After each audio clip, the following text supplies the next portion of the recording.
Welcome, and thank you for joining me tonight for another restful story from long ago.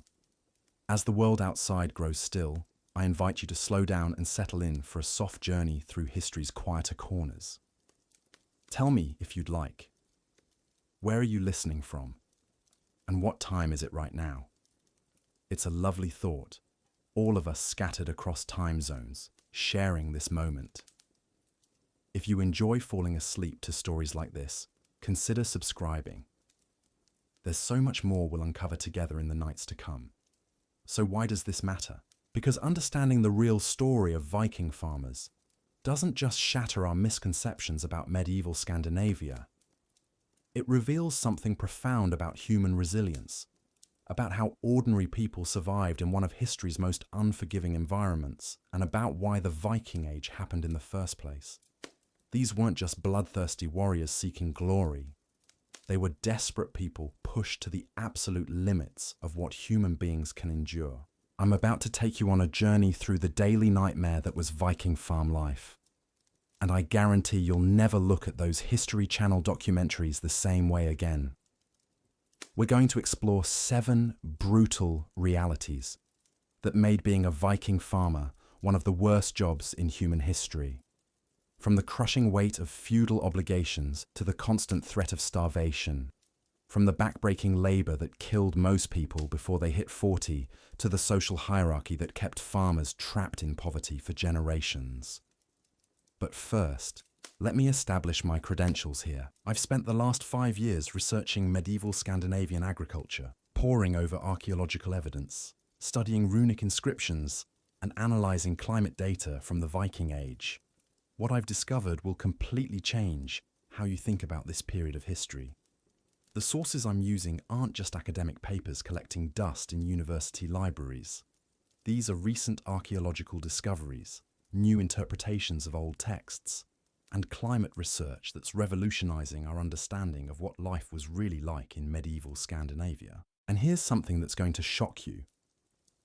Most of what we call Viking culture was actually just survival mechanisms developed by farmers who were literally fighting against extinction every single day. The famous Viking raids. They weren't conquests of glory. They were desperate attempts by farmers to escape lives of grinding poverty and starvation. The legendary Viking ships? They were originally designed for fishing and coastal trading, not warfare. Even the famous Viking warrior culture was built on the foundation of agricultural communities where every able-bodied person had to be ready to defend their crops, their livestock, and their lives. So let's start with the most fundamental question. What did it actually mean to be a farmer in Viking Age Scandinavia? First, you need to understand that we're talking about the period roughly from 793 to 1066 CE, spanning nearly 3 centuries of some of the harshest living conditions in European history. This wasn't just a difficult time to be alive. This was a period when the average life expectancy was somewhere between 30 and 35 years. When infant mortality rates were so high that families didn't even name their children until they survived their first year, and when a single crop failure could wipe out entire communities. The geography alone was working against these people in ways that are almost impossible to imagine today.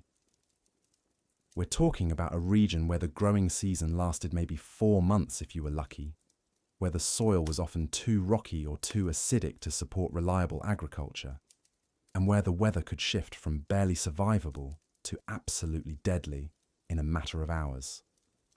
Most of Scandinavia during this period was covered in dense forests that had to be cleared by hand, 1 tree at a time, using nothing but iron axes that were precious beyond belief. And here's where it gets really interesting. The Little Ice Age was just beginning during the later Viking period, meaning that temperatures were dropping, growing seasons were getting shorter, and the marginal farmland that these people had spent generations clearing was becoming less and less productive every year. Imagine trying to feed your family when the climate itself is working against you, when every harvest is smaller than the last, and when you know that this year might be the year that your luck finally runs out. But the environmental challenges were just the beginning. The social structure of Viking Age Scandinavia was designed to extract every possible ounce of value from the farming class, while giving them almost nothing in return. At the top of the hierarchy were the jarls, the noble landowners, who controlled vast estates and commanded the loyalty of hundreds of farmers. Below them were the carls, the free farmers who owned their own land, but were still bound by complex webs of obligation and debt. And at the bottom were the thralls, the slaves who made up anywhere from 10 to 30% of the population and who lived lives of unimaginable brutality. Now, you might think that being a free farmer, a carl, would be relatively comfortable compared to being a slave. But here's the brutal reality. Even free farmers were trapped in a system that was designed to keep them perpetually on the edge of survival. They owed military service to their local jarl, which meant leaving their farms during the crucial planting and harvesting seasons to fight in raids or defend against invasions. They owed taxes in the form of crops, livestock, and labour, taxes that were collected regardless of whether the harvest was good or bad. And they owed various forms of tribute and rent that could change at the whim of their overlords. Think about the mathematics of this for a second. You're a Viking farmer with maybe 10 acres of cleared land if you're lucky. You need to produce enough food to feed your family, your livestock, and have enough left over to pay your various obligations to the jarl, the local chieftain, and eventually the emerging royal authority. You need to set aside seed for next year's planting, and you need to have enough surplus to trade for the iron tools, salt, and other necessities that you can't produce yourself. All of this from a growing season that lasts 4 months in a climate that's getting colder and less predictable every year. The pressure was so intense that most farming families lived in a state of chronic malnutrition. Archaeological evidence from Viking Age burial sites shows clear signs of nutritional deficiencies, stunted growth, and diseases that were directly related to inadequate diet. Children who survived infancy often showed signs of severe vitamin deficiencies that affected their bone development and immune systems. Adults frequently died from diseases that well-nourished people could have easily survived. And here's something that really drives home the desperation of these people. The archaeological record shows that Viking farmers were eating things that no human being should ever have to eat. During bad harvests, they would grind up tree bark to mix with their grain, creating a bread that was barely edible and provided almost no nutritional value. They would eat grass, weeds, and even clay when food ran short. Skeletal remains from this period show evidence of people eating so much non-food material that their teeth were literally ground down to nothing. But the physical hardships were just part of the story. The psychological pressure of living constantly on the edge of starvation created a culture of violence and desperation that permeated every aspect of Viking society. Neighbours would steal from neighbours, families would abandon elderly relatives who could no longer work, and communities would turn on each other when resources became scarce. The famous Viking raids weren't just military expeditions. They were safety valves for societies that were literally bursting with young men who had no future on the overcrowded farms of Scandinavia. This is where the real story of the Viking Age begins to emerge. Those legendary longships sailing off to raid monasteries in Ireland and England. They were packed with farmers' sons who knew that staying home meant a life of grinding poverty followed by an early death. The famous Viking settlements in Iceland, Greenland, and North America. They were founded by people who were fleeing agricultural communities that could no longer support their populations. Even the Viking conversion to Christianity was partly driven by the hope that the new religion might provide some relief from the brutal realities of Scandinavian farm life. The daily routine of a Viking farmer was a relentless cycle of labour that would break most modern people within a week. You woke up before dawn because every hour of daylight was precious during the short growing season. Your first task was checking on the livestock, animals that were literally the difference between life and death for your family. Cows, sheep, goats, and pigs weren't just sources of food. They were sources of milk, wool, leather, and the all-important manure that kept the thin Scandinavian soil fertile enough to grow crops. But here's what made this so much harder than farming in other parts of Europe. Viking farmers had to bring their livestock indoors every winter. We're not talking about modern heated barns. We're talking about sharing your living space with cattle, sheep, and pigs for 6 months out of every year. The smell alone would have been overwhelming, but the health risks were even worse. Living in close quarters with animals meant constant exposure to diseases, parasites, and infections that killed thousands of people every year. The work itself was backbreaking in ways that are hard to comprehend today. Clearing new farmland meant cutting down massive old-growth trees with hand tools, then digging out the stumps and roots by hand, then hauling away countless tons of rocks and stones that made the soil barely suitable for planting. Every field had to be ploughed with wooden ploughs pulled by oxen, if you were lucky enough to own oxen, or by human beings if you weren't.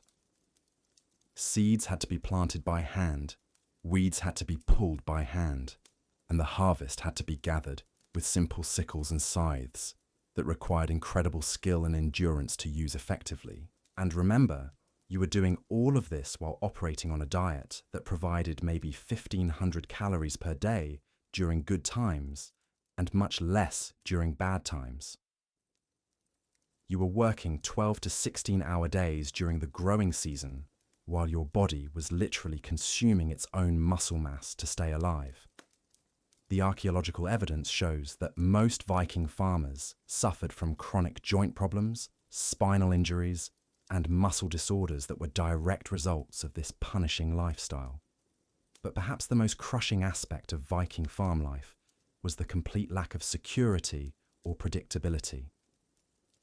Modern farmers deal with uncertainty about weather and markets, but they have crop insurance, government support programs, and access to medical care when things go wrong.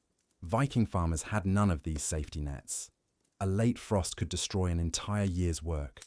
A summer drought could mean starvation.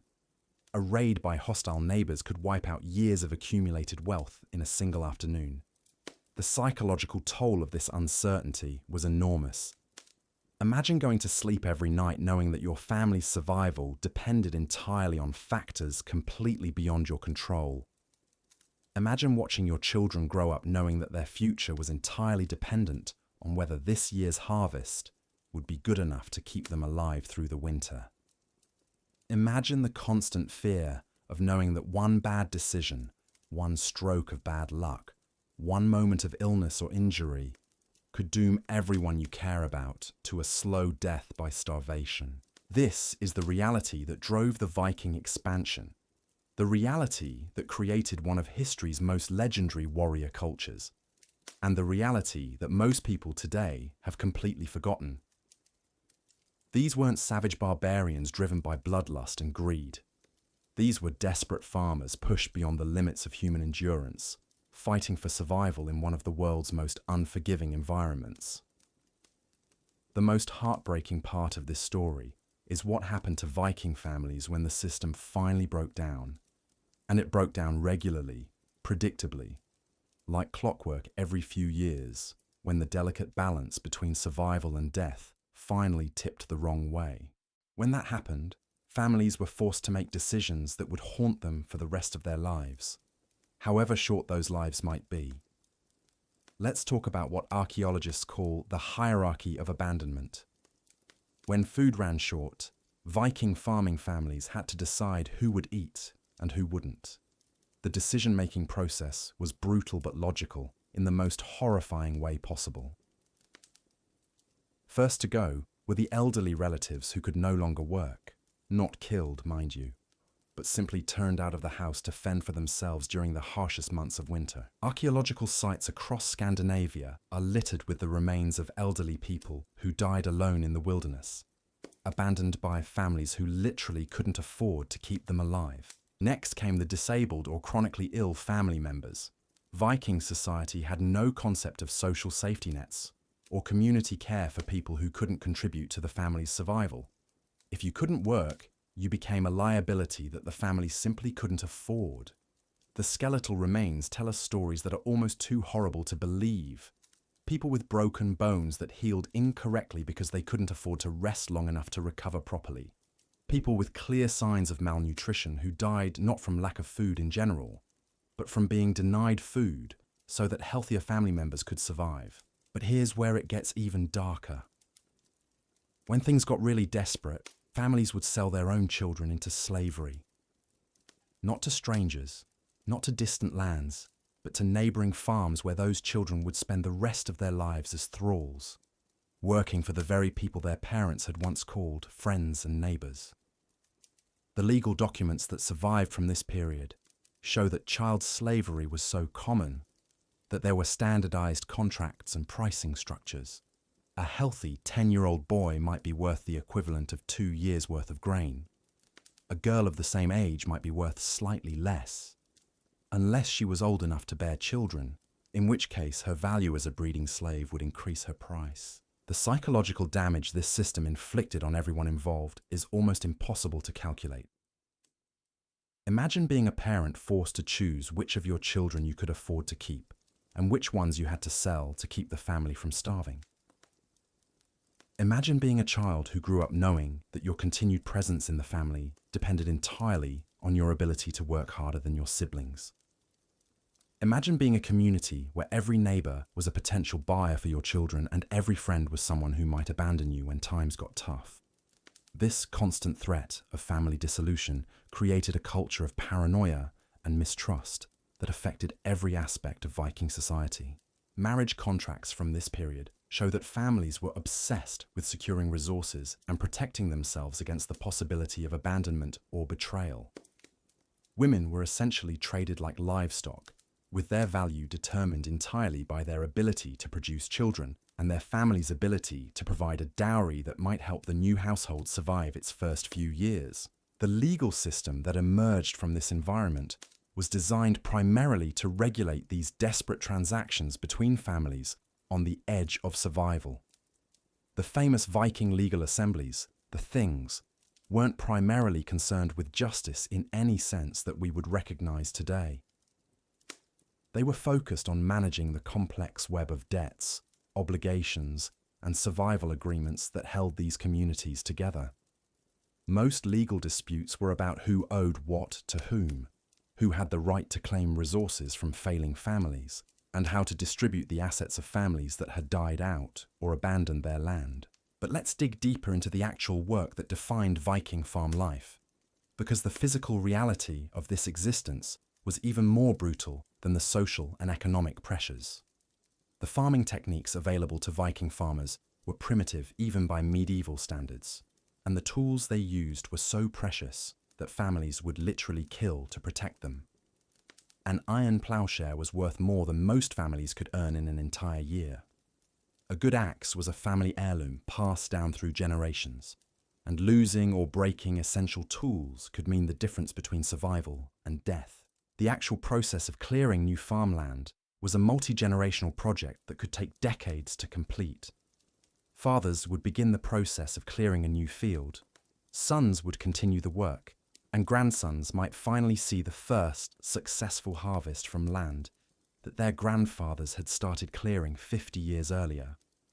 This meant that every family was constantly working on multiple time horizons simultaneously, trying to survive this year's growing season while also investing in fields that wouldn't be productive for decades. The soil itself was working against them in ways that modern farmers can barely imagine. Scandinavian soil during the Viking Age was thin, acidic, and depleted of nutrients after centuries of forest growth. It required constant amendment with animal manure, human waste, ash from burned wood, and any other organic matter that families could gather. But here's the catch. Gathering enough organic matter to keep the soil fertile was itself a full-time job that competed with all the other survival activities that families needed to pursue. Viking farmers had to become experts in a dozen different skills simultaneously. They were farmers, but they were also carpenters, blacksmiths, weavers, hunters, fishermen, and warriors. There was no specialization, no division of labor that allowed people to focus on what they did best. Every member of every family had to be capable of doing everything necessary for survival, and the learning curve for acquiring all these skills was steep enough that most people died before they became truly proficient at any of them. The seasonal cycle of Viking farm life was a relentless marathon that began in early spring and didn't end until the first snows of winter made outdoor work impossible.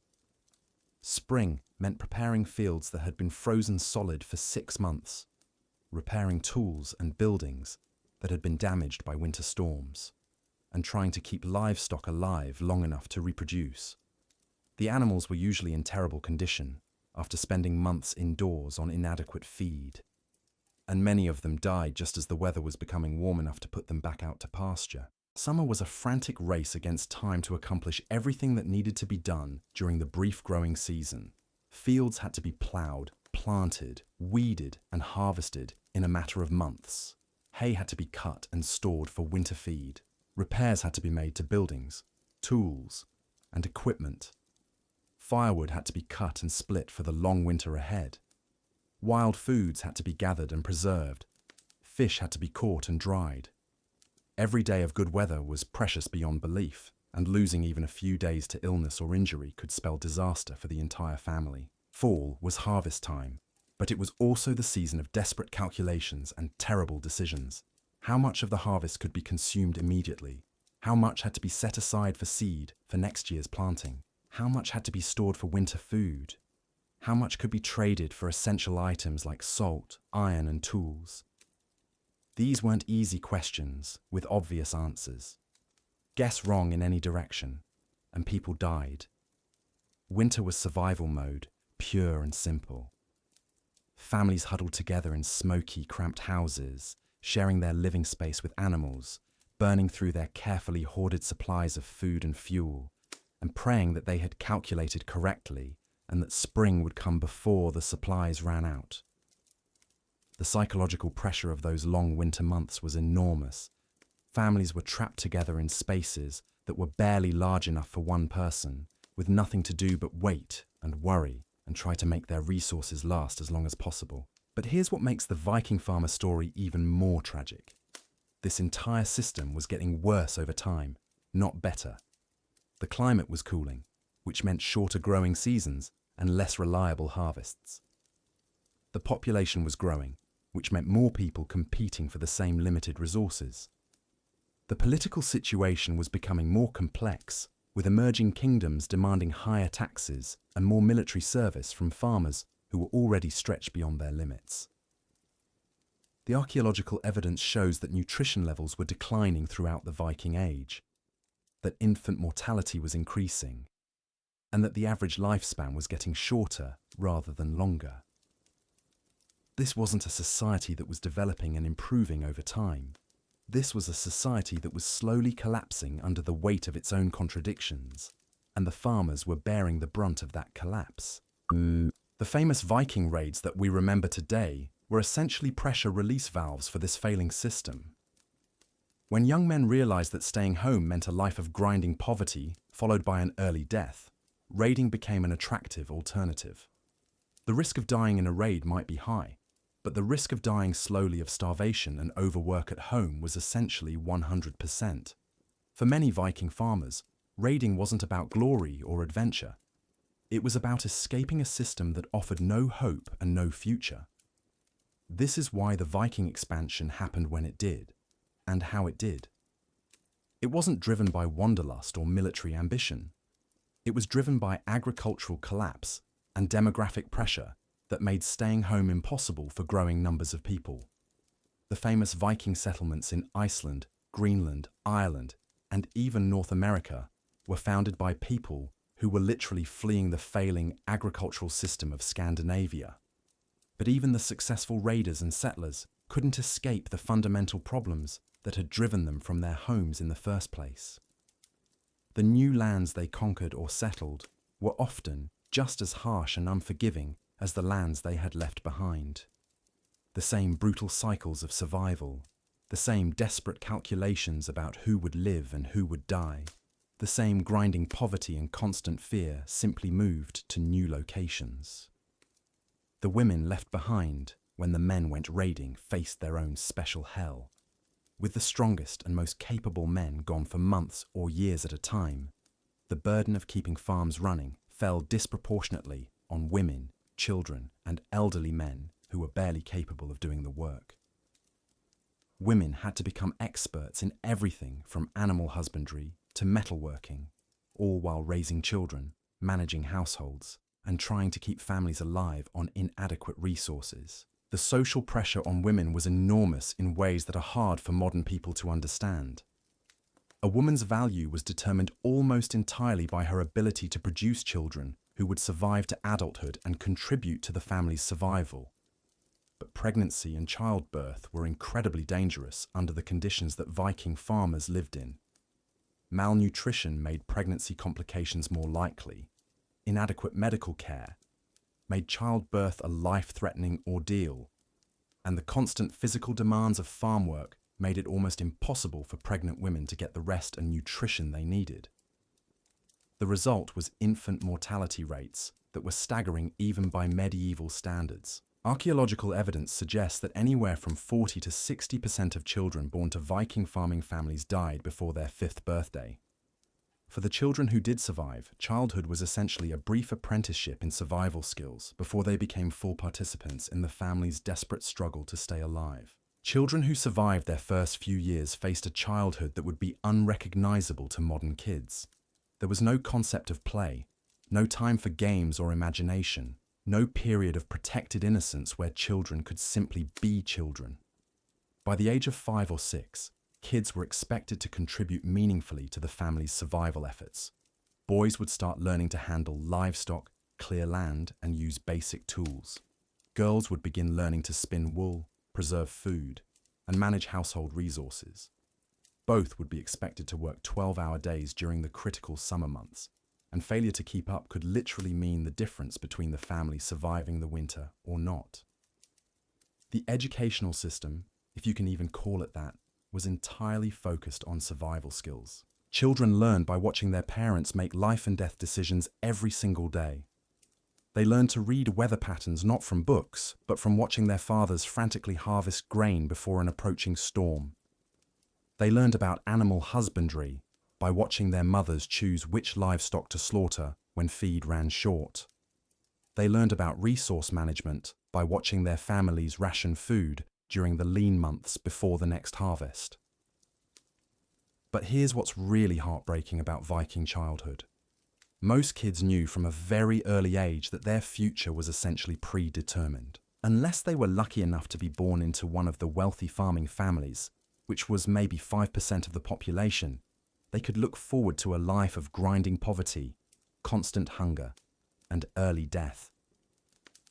The only alternatives were joining a raid, which might get you killed, but at least offered a chance of acquiring some wealth or becoming a craftsman, which required resources and connections that most farming families simply didn't have. The psychological impact of growing up in this environment created personality traits that defined Viking culture for centuries.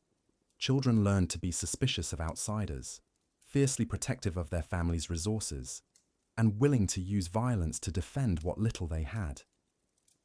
They learned that showing weakness or vulnerability could get you abandoned or killed, so they developed the hard, stoic personalities that we associate with Viking warriors.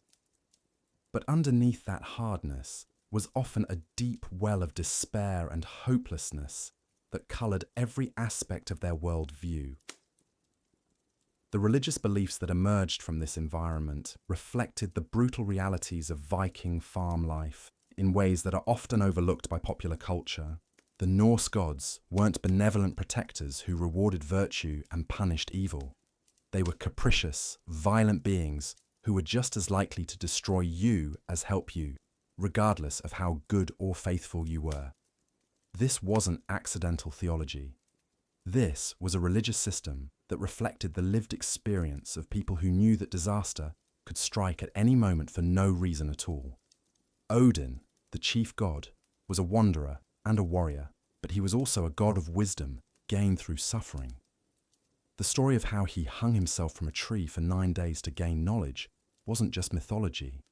It was a reflection of the Viking understanding that wisdom came from enduring pain and that survival required constant sacrifice.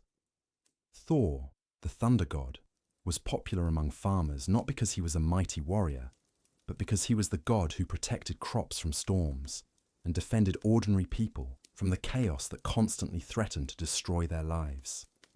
The concept of Valhalla, the hall where warriors who died in battle would feast forever, wasn't just a promise of glory in the afterlife. It was a fantasy of abundance that was completely foreign to the daily experience of Viking farmers. The idea of endless food, endless drink, and endless celebration was so far removed from the reality of constant hunger and scarcity that it might as well have been describing life on another planet. But let's talk about what happened when the system finally reached its breaking point, because that's when Viking farm life became truly nightmarish. Every few years, the delicate balance that kept these communities alive would collapse completely. Maybe it was a series of bad harvests caused by unusually cold summers. Maybe it was a plague that killed off the livestock. Maybe it was a raid by neighboring communities that destroyed crops and carried off essential workers as slaves. Whatever the cause, when the system failed, it failed catastrophically. When famine struck a Viking farming community, which happened with terrifying regularity, the social order that held these societies together would begin to break down within weeks.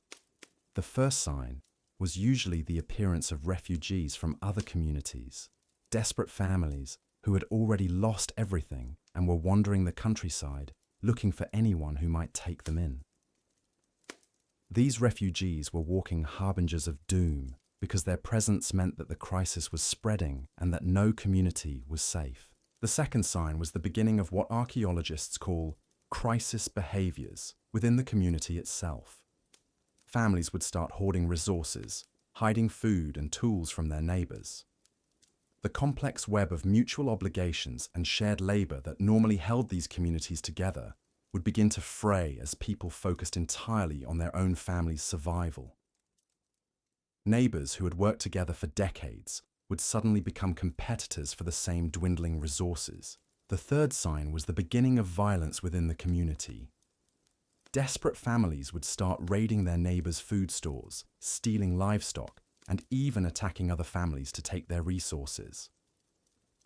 The legal system that normally regulated disputes would break down completely because there were no longer enough resources to go around and no way to enforce agreements when everyone was fighting for survival. But the most horrifying aspect of these crisis periods was how quickly civilized behavior would collapse entirely.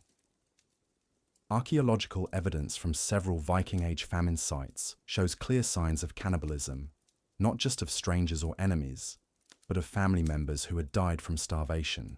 The taboos that normally governed human behavior would disappear entirely when people were faced with the choice between eating human flesh and watching their remaining children die of hunger.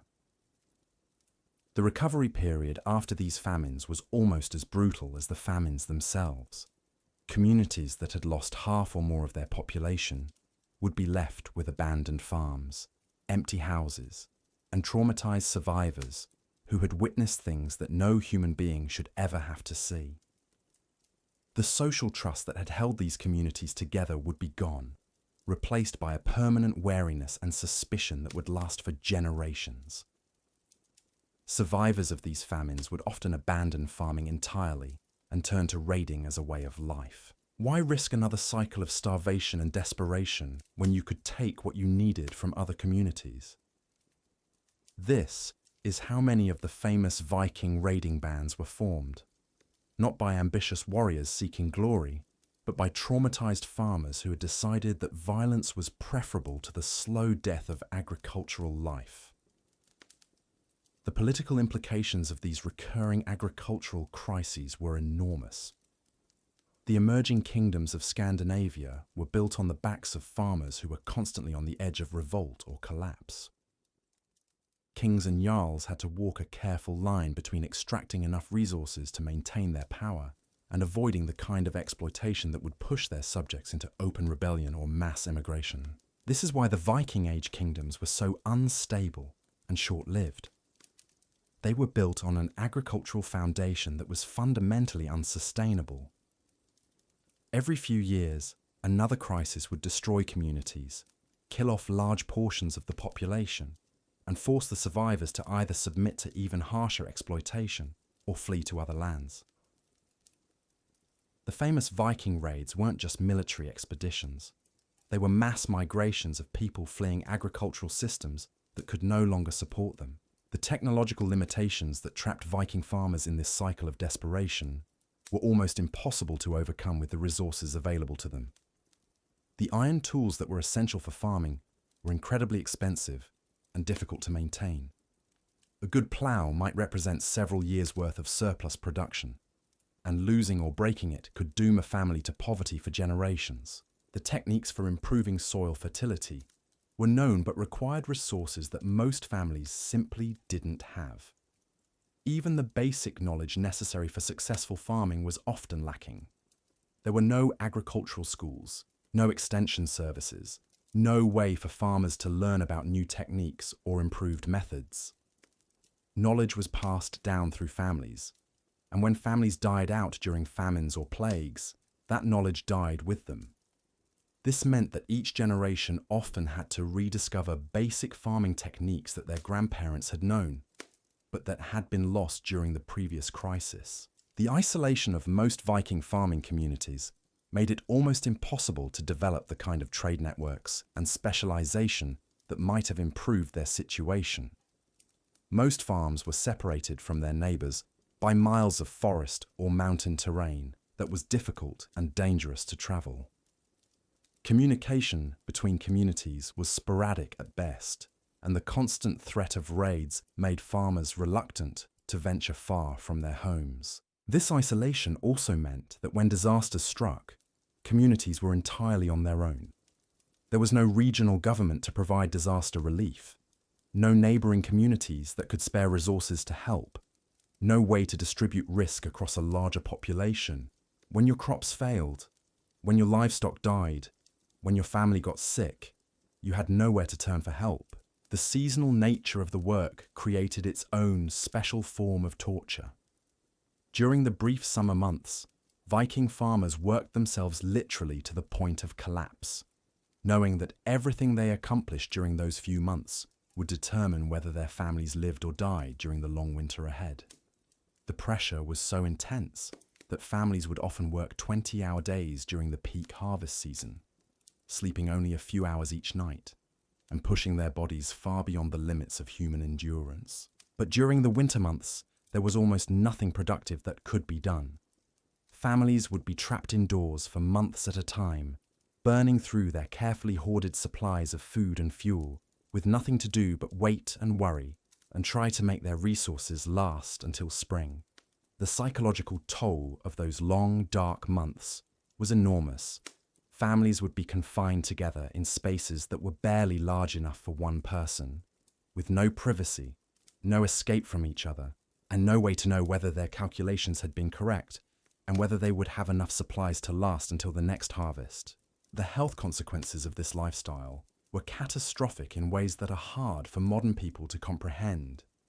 Malnutrition was so common that it was essentially universal among the farming population. Archaeological evidence shows that most Viking farmers suffered from stunted growth, weakened immune systems, and a host of diseases that were directly related to inadequate nutrition. Scurvy, rickets, anemia, and other nutritional disorders were so common that they were considered normal parts of life. The constant physical demands of farm work, combined with inadequate nutrition, created a population that was literally wearing itself out. Most Viking farmers showed signs of severe arthritis, spinal damage, and joint problems by the time they reached their 30s.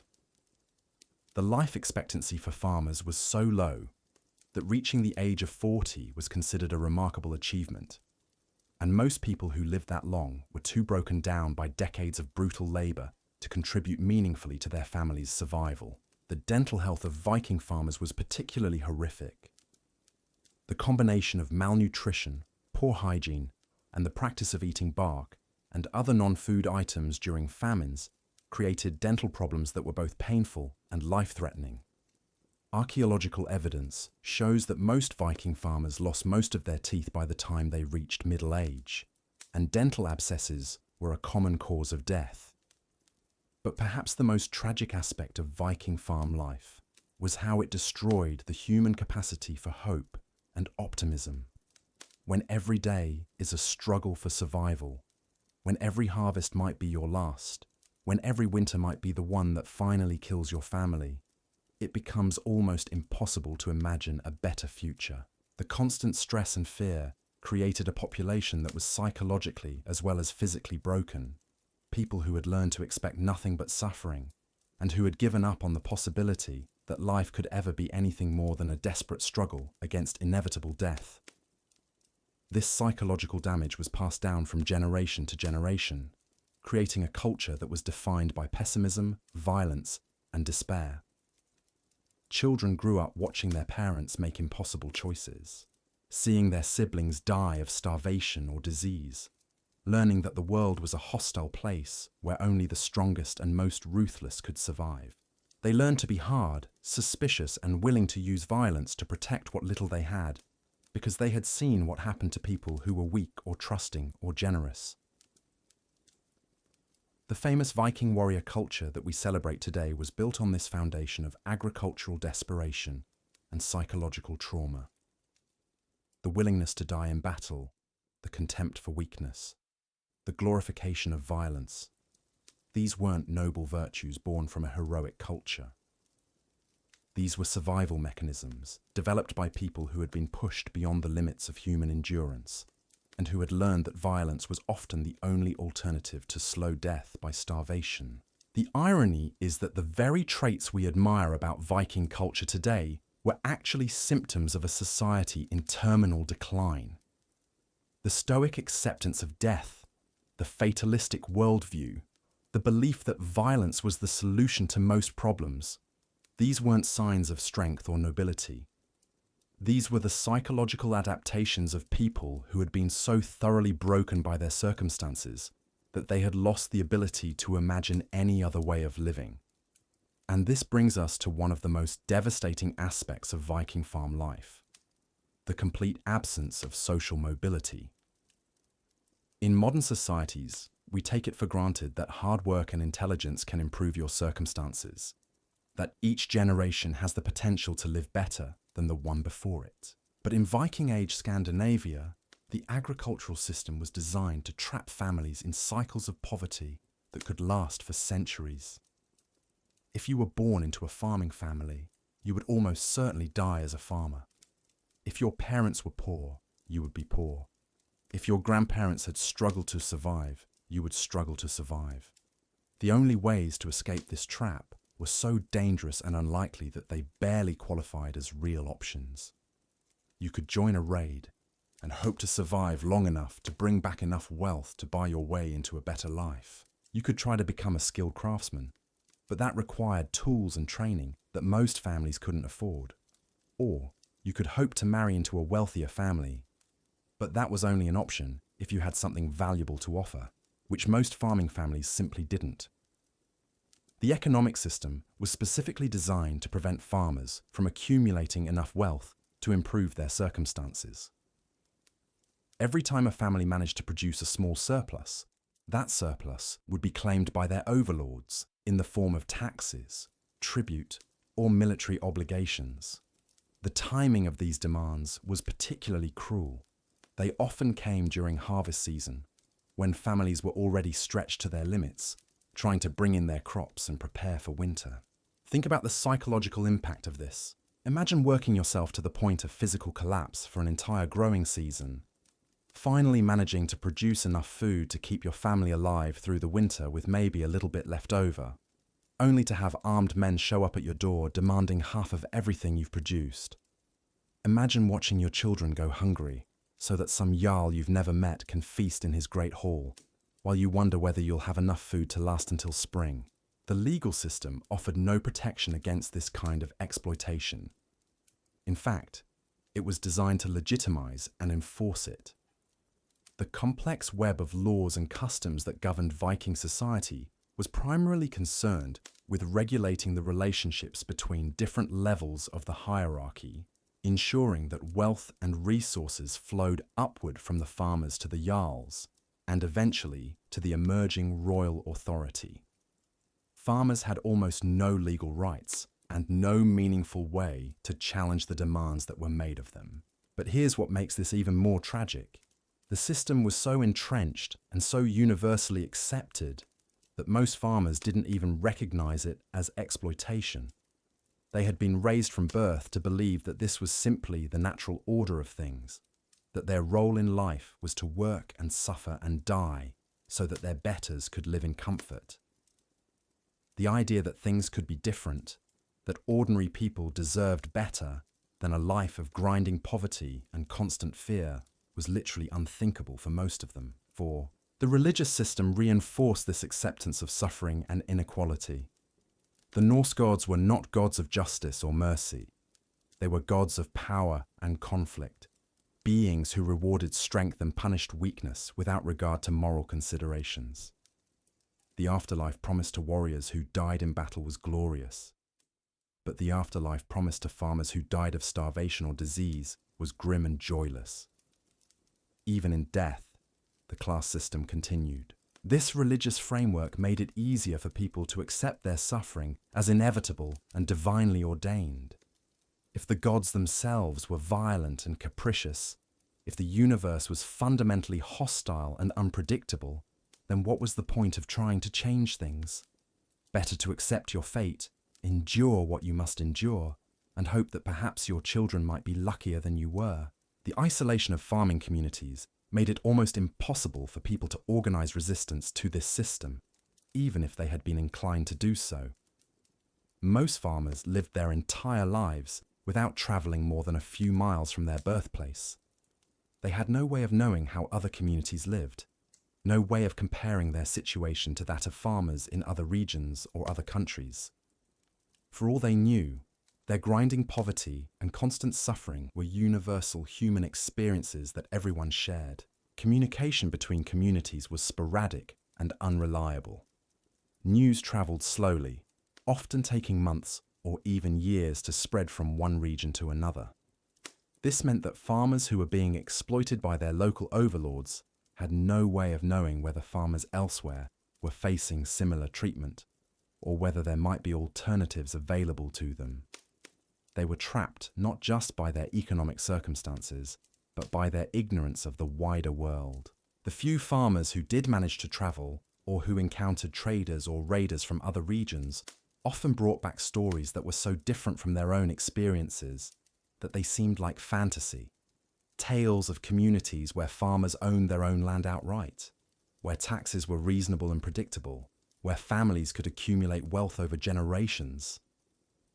These stories were so far removed from the reality of Scandinavian farm life that they were dismissed as fairy tales or lies. But perhaps the most insidious aspect of this system was how it destroyed the human capacity for cooperation and mutual aid. In a healthy society, communities come together during times of crisis, sharing resources and supporting each other through difficult periods.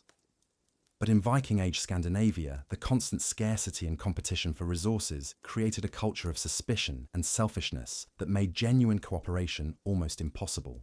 Families were so focused on their own survival that they had little energy or resources to spare for their neighbors. Communities that should have been working together to improve their collective situation were instead competing with each other for the same limited resources.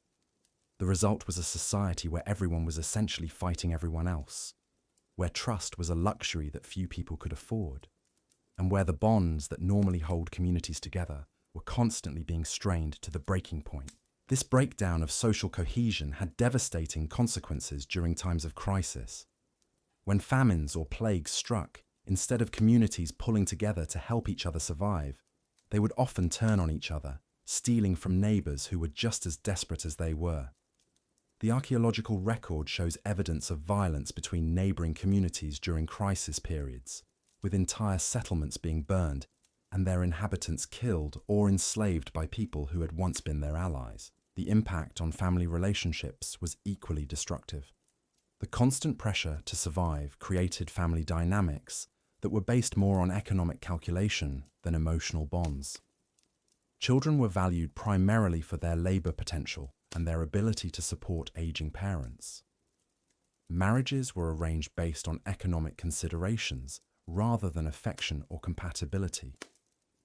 Elderly relatives were seen as burdens to be disposed of when resources became scarce. The emotional cost of living in this kind of environment was enormous. Imagine trying to love and care for your children while knowing that you might have to choose between feeding them and feeding yourself. Imagine trying to maintain a marriage while both partners are constantly calculating whether they would be better off alone. Imagine trying to build relationships with your neighbors while knowing that they might steal from you or abandon you the moment things get difficult. The result was a population that was emotionally as well as physically stunted. People learned to suppress their natural empathy and compassion because those emotions were too painful to bear in a world where everyone was suffering and no one could be helped. They learned to harden their hearts against the suffering of others because opening themselves to that pain would have made their own survival impossible. This emotional numbness was probably a necessary adaptation for survival, but it came at a terrible cost. It created a society where violence was normalized, where cruelty was accepted as a natural part of life, and where the basic human capacity for kindness and generosity was systematically destroyed.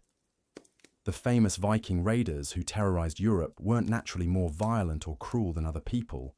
They were the products of a system that had taught them that violence was the only reliable way to get what they needed to survive. But let's talk about the specific ways that Viking farming technology trapped families in cycles of poverty and desperation. The tools available to Viking farmers were not just primitive by modern standards. They were primitive even compared to the agricultural technology that was available in other parts of Europe during the same period. This wasn't because Vikings were less intelligent or less innovative than their contemporaries. It was because the economic system made it almost impossible for farming communities to accumulate the capital necessary to invest in better tools and techniques. Take ploughing, for example. A good iron plough could dramatically increase the productivity of farmland, allowing families to cultivate larger areas and produce bigger harvests. But a quality plough represented an investment that was beyond the reach of most farming families. The iron alone would cost more than most families could save in several years, and that was assuming they could find a blacksmith skilled enough to forge the necessary components. Even if a family managed to acquire a plough, maintaining it was an ongoing challenge. Iron was precious and scarce, and repairing damaged ploughshares required skills and resources that most farming communities simply didn't have. A broken plough could mean the difference between survival and starvation, but families often had no choice but to continue using damaged or inadequate tools because they couldn't afford to replace them. The same problem applied to every aspect of farming technology. Good axes were essential for clearing land and cutting firewood, but they were expensive and difficult to maintain. Sickles and scythes were necessary for harvesting grain, but they required regular sharpening and occasional replacement. Even basic items like ropes, buckets, and storage containers were costly and hard to replace when they wore out. This technological poverty created a vicious cycle that was almost impossible to break. Families with inadequate tools were less productive, which meant they produced smaller surpluses, which meant they had less money to invest in better tools, which meant they remained less productive. Meanwhile, the few families who did manage to acquire good tools became increasingly prosperous relative to their neighbors, eventually joining the ranks of the minor nobility who exploited the labor of less fortunate farmers. The knowledge required to use even basic farming technology effectively was often lacking in farming communities. There were no agricultural schools, no written manuals, no systematic way of passing down information about best practices. Knowledge was transmitted orally from parents to children, and when families died out during famines or plagues, that knowledge died with them. This meant that each generation often had to rediscover techniques that their grandparents had known, but that had been lost during the previous crisis. Valuable information about soil management, crop rotation, animal husbandry, and food preservation was constantly being lost and rediscovered, preventing farming communities from building on the knowledge of previous generations. The climate itself was working against technological progress. The short growing seasons and unpredictable weather made it difficult to experiment with new techniques or crops. Families were so focused on producing enough food to survive the next winter that they couldn't afford to risk trying anything new. Innovation was a luxury that required a margin of safety that most farming families simply didn't have. Even when farmers did learn about better techniques or technologies, they often lacked the resources to implement them. Crop rotation, for example, was known to improve soil fertility and increase yields, but it required leaving portions of farmland fallow for entire growing seasons. For families who were already struggling to produce enough food on all their available land, the idea of deliberately reducing their planted acreage was unthinkable. The transportation system was so primitive that it was often impossible to move heavy or bulky goods from one community to another. This meant that farmers who produced surpluses in good years often couldn't sell them to communities that were experiencing shortages.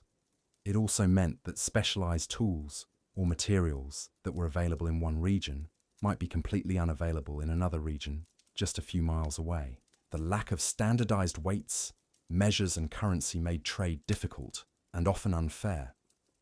Farmers who were forced to trade their produce for manufactured goods often found themselves at a severe disadvantage because they had no reliable way to determine fair market values. Unscrupulous traders could and did take advantage of farmers' ignorance and desperation, offering inadequate compensation for agricultural products while charging inflated prices for tools and other necessities. The seasonal nature of agricultural work created additional problems for technological development. During the brief summer months, farmers were too busy with planting, cultivating, and harvesting to spend time on crafts or toolmaking. During the long winter months, they often lacked the materials, workspace, or energy necessary for complex projects. The result was that most technological innovation had to be done by specialized craftsmen who lived in towns and who charged prices that farming families couldn't afford. But here's what's really crucial to understand. All of these technological limitations were symptoms of a deeper problem with the entire economic and social system. The reason Viking farmers couldn't invest in better tools wasn't just that they were poor, it was that the system was designed to keep them poor. Every time a farming family managed to produce a surplus that could have been invested in better equipment or techniques, that surplus was extracted by their overlords in the form of taxes, tribute, or military obligations. The ruling class had no incentive to encourage technological progress among farmers because their power was based on controlling scarce resources. If farming families became more productive and prosperous, they might become less dependent on their overlords and less willing to accept exploitation. Better to keep them trapped in cycles of poverty and desperation, where they had no choice but to submit to whatever demands were made of them. This deliberate suppression of technological progress had consequences that extended far beyond individual farming families.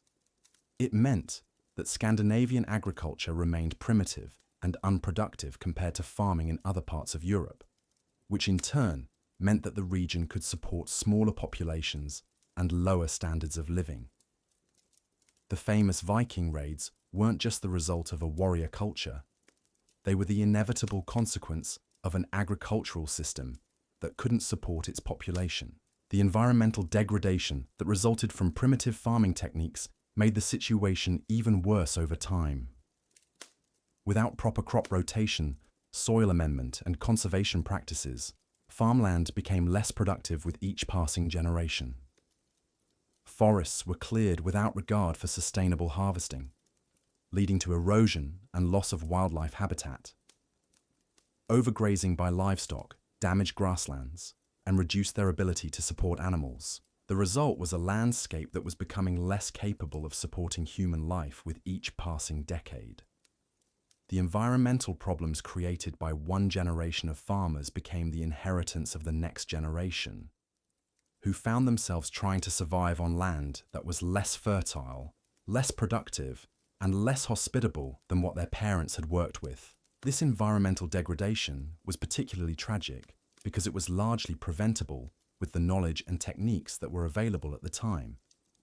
Other European communities were successfully implementing sustainable agricultural practices that maintained soil fertility and forest health over multiple generations. But the economic and social systems in Scandinavia made it impossible for farming communities to adopt these practices, even when they knew about them. The psychological impact of watching the land become less productive over time was devastating for farming families. Imagine working harder each year only to see your harvests get smaller, knowing that you're leaving your children a legacy of depleted soil and damaged ecosystems. Imagine realizing that your efforts to survive are actually making survival more difficult for future generations, but being unable to do anything about it because the immediate demands of staying alive don't allow for long-term planning. This sense of environmental despair contributed to the overall pessimism and fatalism that characterized Viking culture. When people could see with their own eyes that the world was getting worse rather than better, when they knew that each generation would face greater challenges than the one before, it became difficult to maintain hope for the future or to believe that human effort could make things better. The famous Viking exploration and colonization efforts were partly driven by this environmental degradation. As the carrying capacity of Scandinavian land declined, communities were forced to look elsewhere for resources and opportunities. The settlement of Iceland, Greenland, and other remote locations wasn't primarily motivated by adventure or curiosity. It was motivated by the urgent need to find new land that could support populations that could no longer be sustained in their traditional homelands. But even these new settlements often replicated the same destructive patterns that had made life unsustainable in Scandinavia. The same primitive agricultural techniques, the same exploitative social relationships, the same short-term thinking that prioritized immediate survival over long-term sustainability. Many of these settlements failed within a few generations, victims of the same environmental and social problems that had driven their founders to leave home in the first place. The tragedy of Viking farm life wasn't just that it was difficult and dangerous. It was that it was ultimately self-defeating. The very strategies that families used to survive in the short term made long-term survival increasingly impossible. The social systems that emerged to manage scarcity and competition ended up creating more scarcity and competition. The cultural values that helped people endure suffering also prevented them from imagining or working toward better alternatives. Understanding this helps explain why the Viking Age eventually came to an end. It wasn't defeated by superior military force or overwhelmed by cultural change from outside. It collapsed from within because the agricultural and social systems that supported it were fundamentally unsustainable. The famous Viking raiders who terrorized Europe for 3 centuries weren't the products of a successful civilization. They were refugees from a failing one. The conversion to Christianity that marked the end of the Viking Age wasn't primarily a spiritual transformation. It was a recognition that the old ways of living were no longer viable. The new religion offered not just different beliefs about the afterlife, but different ideas about social organization, economic relationships, and the possibility of progress and improvement. For people who had been trapped in cycles of violence and desperation for generations, these new ideas offered hope for a different kind of future. But the transition was neither quick nor easy. The social and psychological damage created by centuries of agricultural desperation couldn't be healed overnight. The habits of violence, suspicion, and short-term thinking that had been necessary for survival under the old system were deeply ingrained and difficult to change. Many communities continued to struggle with poverty, conflict, and environmental degradation long after they had officially abandoned the old ways. The legacy of Viking farm life continued to shape Scandinavian society for centuries after the end of the Viking Age. The patterns of social hierarchy, the acceptance of suffering as inevitable, the tendency toward violence as a solution to problems, these cultural traits persisted long after the agricultural system that had created them had been replaced. Even today, we can see echoes of this history in Scandinavian culture and politics, in the emphasis on social solidarity that emerged as a reaction to centuries of individualistic survival struggles. But perhaps the most important lesson from the story of Viking farmers is what it tells us about the relationship between individual suffering and systemic problems. The grinding poverty and constant fear that characterized Viking farm life weren't the result of personal failures or character flaws. They were the inevitable consequences of economic and social systems that were designed to extract maximum value from human labor while providing minimal support for human welfare. The farmers who struggled and died in the fields of medieval Scandinavia weren't lazy or incompetent or morally inferior to people in other times and places. They were trapped in systems that made success almost impossible and failure almost inevitable. Their suffering was real and terrible, but it was also unnecessary. The result of human choices about how to organize society, not natural laws that couldn't be changed. This perspective makes the story of Viking farmers both more tragic and more hopeful than the popular image of noble warriors dying gloriously in battle. More tragic because it reveals the extent of unnecessary human suffering that resulted from bad social and economic choices. More hopeful because it suggests that human suffering isn't inevitable, that different choices can lead to different outcomes, and that the systems that trap people in cycles of poverty and desperation can be changed. The Viking farmers who lived and died in the harsh landscapes of medieval Scandinavia deserve to be remembered not as supporting characters in stories about warrior heroes, but as human beings who faced impossible challenges with remarkable courage and resilience. Their struggles and sacrifices helped shape one of history's most famous cultures. But more importantly, they remind us of our obligation to create systems that support human flourishing rather than human suffering. Their story is ultimately a story about the choices that societies make and the consequences of those choices for ordinary people trying to live decent lives under difficult circumstances. It's a story that has lessons for us today as we face our own challenges of environmental degradation, economic inequality, and social division. The specific circumstances have changed, but the fundamental questions remain the same. How do we organize our societies to support human welfare rather than exploit it? How do we balance individual needs with collective responsibilities? How do we create systems that promote cooperation rather than destructive competition? The answers to these questions matter not just for understanding the past, but for building a better future.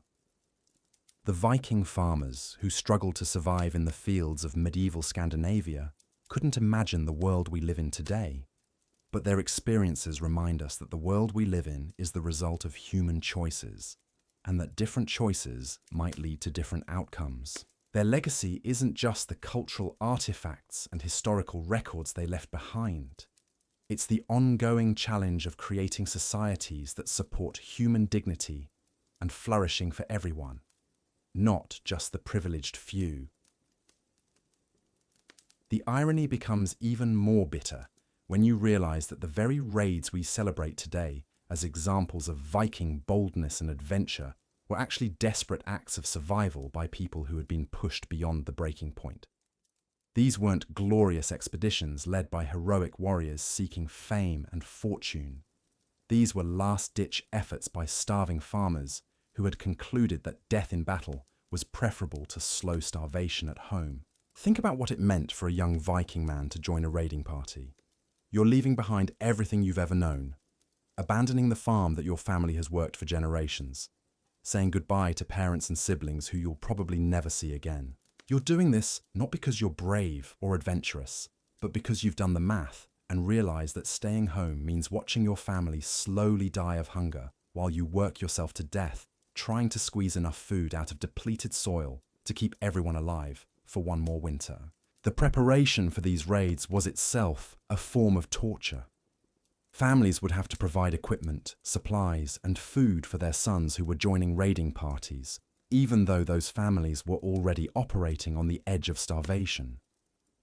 Imagine having to give up precious iron tools, carefully hoarded food supplies, and warm clothing to outfit a son for a journey that would probably kill him, all while knowing that his departure would make it even harder for the remaining family members to survive.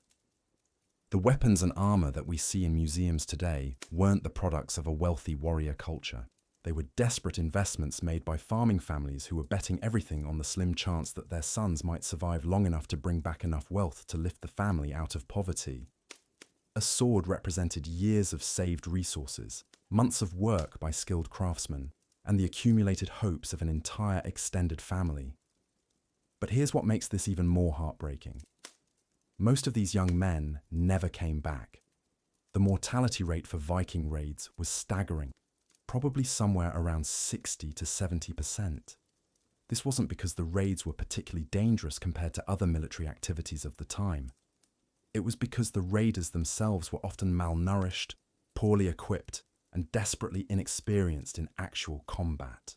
The surviving accounts of Viking raids, written mostly by their victims, describe attackers who were often described as gaunt, desperate, and willing to take enormous risks for relatively small rewards. These weren't the well-fed, well-armed professional warriors of popular imagination. These were starving farmers with improvised weapons and makeshift armor, fighting with the desperation of people who knew they had nothing left to lose. The psychological profile of these raiders was shaped entirely by their agricultural background. They had been raised in a culture where violence was a normal part of daily life, where watching family members die of starvation was a regular occurrence, where the difference between survival and death often came down to who was willing to be more brutal in competition for scarce resources. They brought this mindset to their raids, which explains why Viking attacks were often characterized by extreme violence that shocked even the brutal medieval world. But the raids themselves were just one symptom of a much larger problem. The real tragedy was happening back home, where the families left behind were struggling to survive with even fewer resources and even less help than before. Women, children, and elderly men were trying to maintain farms and communities, while the strongest and most capable workers were off risking their lives in foreign lands. The demographic impact of this pattern was catastrophic. Viking communities were systematically losing their youngest and strongest members, the very people who were most capable of improving agricultural productivity and building better lives for future generations. The people who stayed behind were often those who were too old, too sick, or too weak to join raiding parties, which meant that the communities became less and less capable of supporting themselves over time. The women who were left to manage farms and households during raiding seasons faced challenges that were almost impossible to overcome. They had to take on all the physical labor that had previously been divided among multiple family members, while also managing childcare, food preparation, and all the other tasks necessary for survival. The archaeological evidence shows that women in Viking communities often suffered from severe physical trauma related to overwork and malnutrition. The children who grew up in these depleted communities were often stunted both physically and psychologically. They were raised by mothers who were overwhelmed and exhausted, in communities where most of the adult male role models had either died in raids or abandoned farming entirely. They learned from an early age that their own futures were likely to involve either death in foreign lands or slow starvation at home. The few men who did return from successful raids often found that their success had made them targets within their own communities. Neighbors who had watched their own sons die in unsuccessful raids, families who had sacrificed everything to outfit raiders who never came home, communities that had been stripped of their youngest and strongest members. These people often resented the few lucky survivors who had managed to acquire wealth through violence. This created a culture where success was almost as dangerous as failure. Raiders who returned with wealth had to constantly guard against theft, betrayal, and violence from their own neighbors. The social bonds that had once held communities together were replaced by suspicion, envy, and competition that made cooperation almost impossible. The wealth that successful raiders brought back rarely stayed in the farming communities that had produced them. Smart raiders used their wealth to buy their way out of agricultural life entirely, moving to towns or joining the retinues of powerful jarls. The communities that had sacrificed so much to produce these raiders saw little benefit from their success, and often ended up even poorer than before.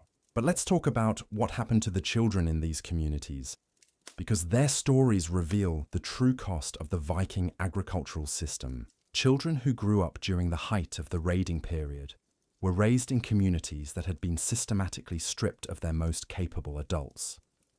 They were taught from an early age that their only options in life were to die slowly of starvation as farmers, or to die quickly in battle as raiders. The educational system, such as it was entirely focused on preparing children for lives of violence and hardship. Boys learned to fight before they learned to read, assuming they learned to read at all.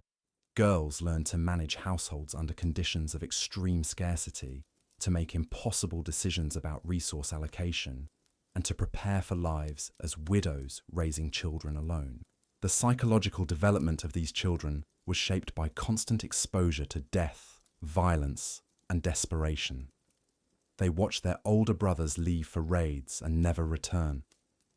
They saw their parents make terrible decisions about which family members to feed and which to abandon. They learned that showing weakness or vulnerability could literally be a death sentence in a world where resources were too scarce to waste on anyone who couldn't contribute to the family's survival. The result was a generation of young people who were emotionally hardened in ways that would be considered pathological in any normal society. They had learned to suppress empathy because empathy was too painful in a world where everyone was suffering and no one could be helped. They had learned to accept violence as a normal part of life because violence was often the only way to acquire the resources necessary for survival. These children grew up to become the adults who would eventually abandon the Viking way of life entirely, but not because they had found better alternatives. They abandoned it because the system had finally consumed itself, destroying the very communities and families that had sustained it for centuries. The Viking Age ended not with a bang, but with a whimper, as communities that had been hollowed out by generations of violence and desperation simply ceased to exist. The archaeological record from the later Viking period shows clear evidence of this social collapse. Farmsteads that had been occupied for centuries were suddenly abandoned. Communities that had supported hundreds of people dwindled to a few dozen survivors. The elaborate social hierarchies that had once organized Viking society began to break down as there simply weren't enough people left to maintain them.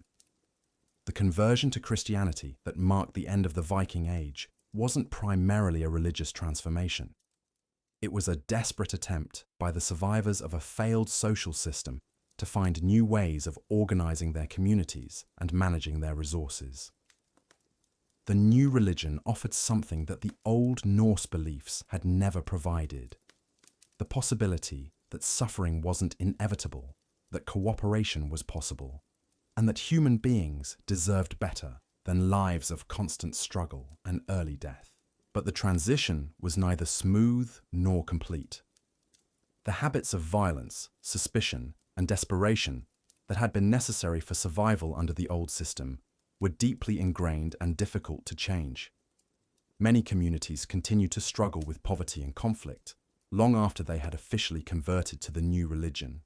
The social and psychological damage created by centuries of agricultural desperation couldn't be healed overnight. The legal systems that emerged during the transition period reflected this complicated legacy. The new laws attempted to protect farmers from the kind of exploitation that had characterized the Viking Age, but they also had to deal with populations that had been shaped by generations of violence and mistrust. The result was often a patchwork of regulations that tried to balance the need for social order with the reality of communities that had learned to see violence as a normal solution to problems. The economic changes were equally complex. The new systems attempted to create more sustainable forms of agriculture and more equitable distributions of resources, but they had to work with land that had been degraded by centuries of primitive farming techniques and populations that had been reduced by generations of warfare and emigration. Recovery was slow and often incomplete, with many regions taking centuries to regain the population levels and agricultural productivity that had existed before the Viking Age. The cultural legacy of Viking farm life persisted in ways that are often overlooked by popular histories. The stoic acceptance of hardship, the emphasis on individual self-reliance, the suspicion of authority. These traits that we associate with Scandinavian culture today were forged in the brutal realities of Viking agricultural life. They weren't noble virtues chosen by a heroic people. They were survival mechanisms developed by communities that had been pushed to the absolute limits of human endurance. Understanding this legacy helps explain some of the distinctive characteristics of modern Scandinavian societies. The emphasis on social solidarity and collective welfare that characterizes countries like Norway, Sweden, and Denmark today can be seen as a direct reaction to the individualistic desperation that characterized the Viking Age. These societies have consciously chosen to create systems that prevent the kind of social breakdown and human suffering that their ancestors experienced. The environmental consciousness that is so prominent in modern Scandinavian culture also reflects lessons learned from the Viking experience. The environmental degradation that contributed to the collapse of Viking agricultural communities serves as a powerful reminder of what happens when short-term survival needs override long-term sustainability. Modern Scandinavian environmental policies can be understood as attempts to avoid repeating the mistakes of their Viking ancestors. But perhaps the most important lesson from the story of Viking farmers is what it tells us about the relationship between individual character and social systems. The farmers who struggled and died in medieval Scandinavia weren't morally inferior to people in other times and places. They were ordinary human beings trying to survive in extraordinarily difficult circumstances, shaped by systems that made cooperation difficult and violence necessary. The violence and brutality that we associate with Viking culture weren't the products of some inherent savagery or moral failing. They were rational responses to irrational circumstances, survival strategies developed by people who had been placed in impossible situations by the social and economic systems they had inherited. Understanding this doesn't excuse the violence, but it does help us understand why it happened and how it might be prevented in the future. The story of Viking farmers is ultimately a story about human resilience and adaptability, but it's also a story about the terrible costs of social systems that prioritize the accumulation of wealth and power over human welfare. The suffering endured by generations of Scandinavian farmers wasn't inevitable or natural. It was the predictable result of choices made by people who had the power to organize society differently, but chose not to do so.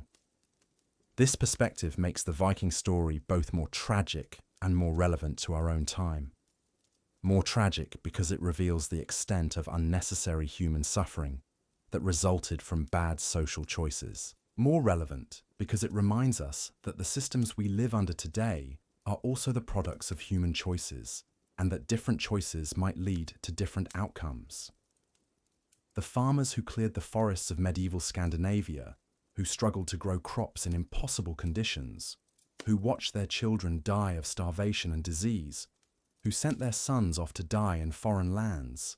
These people deserve to be remembered not just as background characters in stories about warrior heroes, but as human beings who faced impossible challenges with remarkable courage and determination. Their struggles remind us that behind every great historical transformation are ordinary people trying to live decent lives under difficult circumstances. Their suffering reminds us of our obligation to create systems that support human flourishing rather than exploit it. Their resilience reminds us that human beings are capable of enduring almost anything, but that endurance alone isn't enough. We also need wisdom, compassion, and the will to build better systems for future generations. The legacy of Viking farm life isn't just the cultural artifacts and historical records that survive in museums and libraries.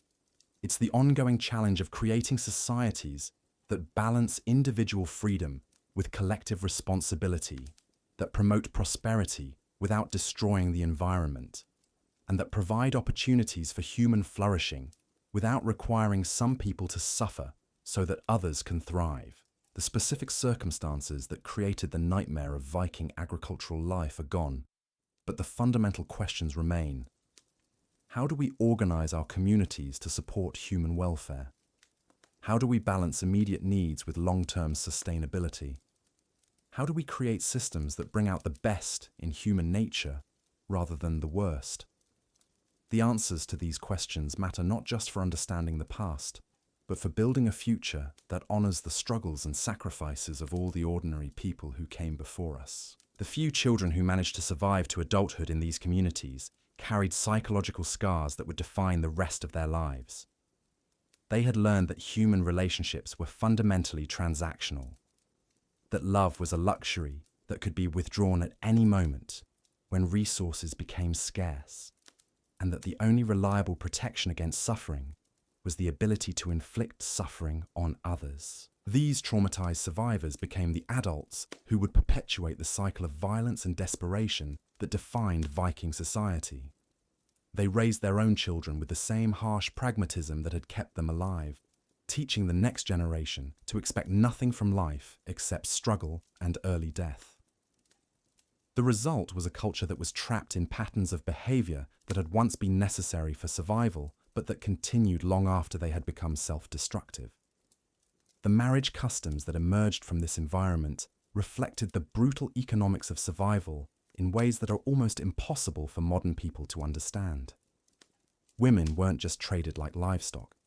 They were literally valued based on their potential contribution to family survival. A woman's worth was calculated based on her ability to bear children who would survive to adulthood, her skills in food preservation and household management, and her family's ability to provide resources that might help the new household survive its first few critical years.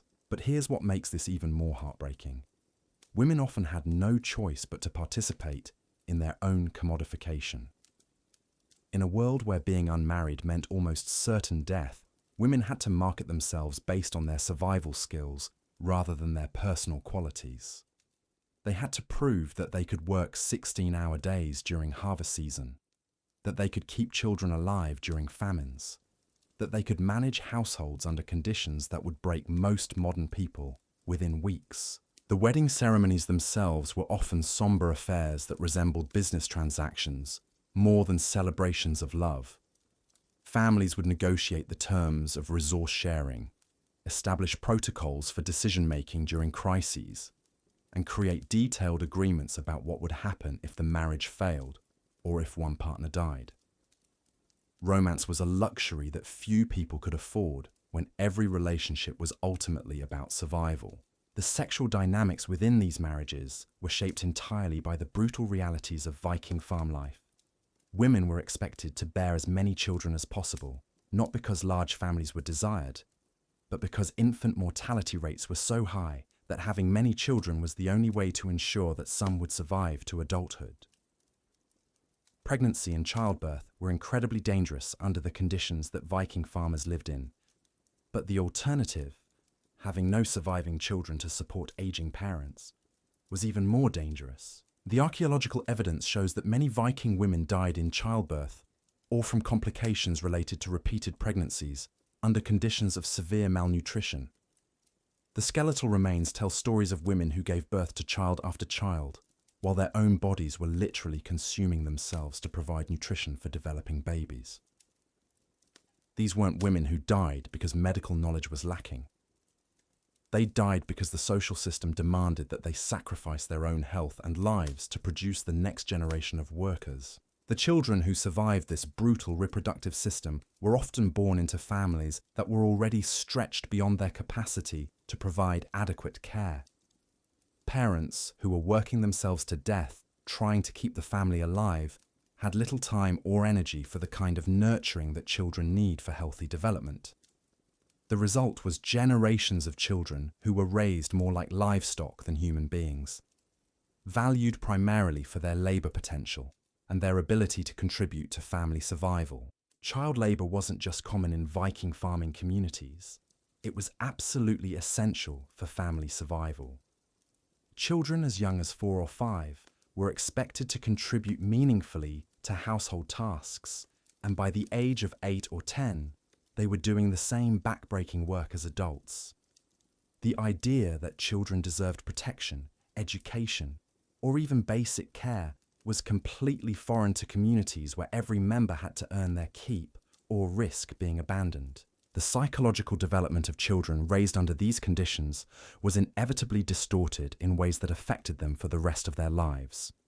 They learned that their value as human beings was entirely dependent on their productivity, that showing weakness or need would result in abandonment, and that the world was fundamentally hostile to their survival. These lessons created adults who were capable of extraordinary endurance, but who were also emotionally stunted and incapable of forming healthy relationships. The few children who showed signs of intelligence or special talents were often seen as liabilities rather than assets. A child who was good at mathematics or storytelling, but weak at physical labour, was often viewed as a burden that the family couldn't afford to support. The intellectual curiosity and creativity that might have led to innovations in farming techniques or social organisation were systematically suppressed in favour of the mindless endurance that was necessary for survival. This suppression of human potential was one of the most tragic aspects of Viking farm life. Imagine how many potential inventors, artists, philosophers, and leaders died in the fields of medieval Scandinavia, their talents never recognised or developed because the communities they were born into had no use for anything except brute physical labour. The loss of human potential was staggering, and it helps explain why Viking society remained technologically and socially primitive for so long. The educational system, such as it was entirely focused on survival skills that were specific to the harsh conditions of Scandinavian agriculture.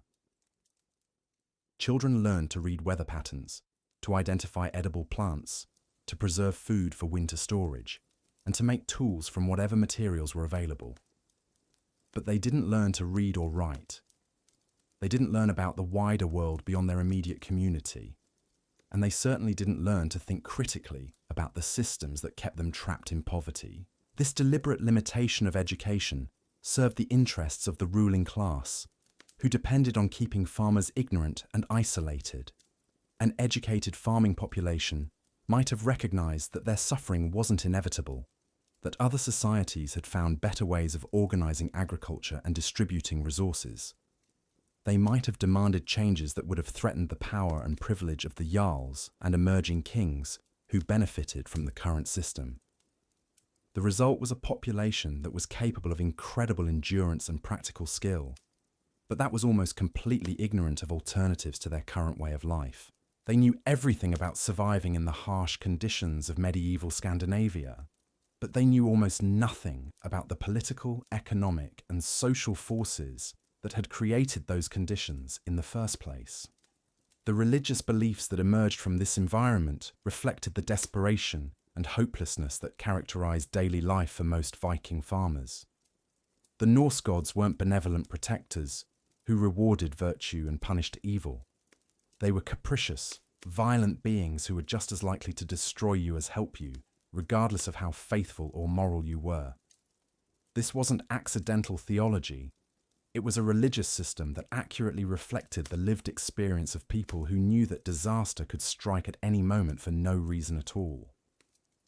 The concept of fate or weird that was so central to Viking religious belief wasn't a philosophical abstraction. It was a psychological coping mechanism for people who had no control over the forces that determined whether they lived or died. When your survival depended entirely on factors like weather, disease, and the whims of violent overlords, Believing that everything was predetermined by fate made the randomness and injustice of life slightly more bearable. The afterlife promised by Norse religion reflected the same brutal realities. Valhalla, the hall where warriors who died in battle would feast forever, wasn't just a promise of glory after death. It was a fantasy of abundance that was completely foreign to the daily experience of chronic hunger and scarcity. The idea of endless food, endless drink, and endless celebration was so far removed from the reality of Viking farm life that it might as well have been describing life on another planet. But here's what's really telling about Norse religious beliefs. The fate promised to farmers who died of starvation or disease was much less appealing than the fate promised to warriors who died in battle. Even in death, the class system continued, with warriors enjoying eternal feasts while farmers faced a grim, colourless existence in the realm of hell. This religious hierarchy reinforced the social message that farmers were less valuable than warriors, that a life of agricultural labour was inherently less worthy than a life of violence. The seasonal festivals and religious observances that punctuated the Viking year were often desperate attempts to influence forces that everyone knew were beyond human control. The sacrifices offered to ensure good harvests, the rituals performed to ward off disease, the ceremonies conducted to guarantee the return of spring. These weren't expressions of confident faith, but desperate bargaining with cosmic forces that seemed determined to destroy human life. The archaeological evidence shows that these religious practices often involve genuine sacrifice in the most literal sense. Communities that were already operating on the edge of starvation would sacrifice precious livestock, valuable metal objects, and even human beings in attempts to secure divine favor. The fact that communities were willing to give up resources they desperately needed for survival shows how desperate they were to find some way of controlling their fate. But perhaps the most tragic aspect of Viking religious belief was how it discouraged people from trying to improve their circumstances through human effort. If everything was predetermined by fate, if the gods were capricious and unpredictable, if suffering was simply the natural order of things, then what was the point of trying to build better agricultural techniques, create more equitable social systems, or work together to solve common problems? This fatalistic worldview served the interests of the ruling class by discouraging resistance to exploitation and injustice. If poverty and suffering were divinely ordained, if social hierarchy was part of the natural order, if individual fate was predetermined regardless of human action, then there was no point in challenging the systems that kept farmers trapped in cycles of desperation and early death. The conversion to Christianity that eventually ended the Viking Age wasn't primarily about theology. It was about hope. The new religion offered something that Norse beliefs had never provided: the possibility that human beings could work together to create better conditions for everyone, that suffering wasn't inevitable, that individual effort and collective action could actually make a difference in the world. The Christian emphasis on charity, cooperation, and social responsibility was revolutionary in communities that had been shaped by centuries of individualistic survival struggles. The idea that people had obligations to help each other, that communities should care for their weakest members, that suffering should be alleviated rather than simply endured. These concepts were foreign to Viking culture, but desperately needed by communities that had been destroying themselves through competition and mutual exploitation. But the transition wasn't easy or immediate. The psychological and social damage created by centuries of agricultural desperation couldn't be healed by simply adopting new religious beliefs. Communities that had learned to see neighbors as competitors, families that had been forced to abandon their own members, individuals who had been taught that violence was the only reliable solution to problems. These people had to learn entirely new ways of thinking and behaving.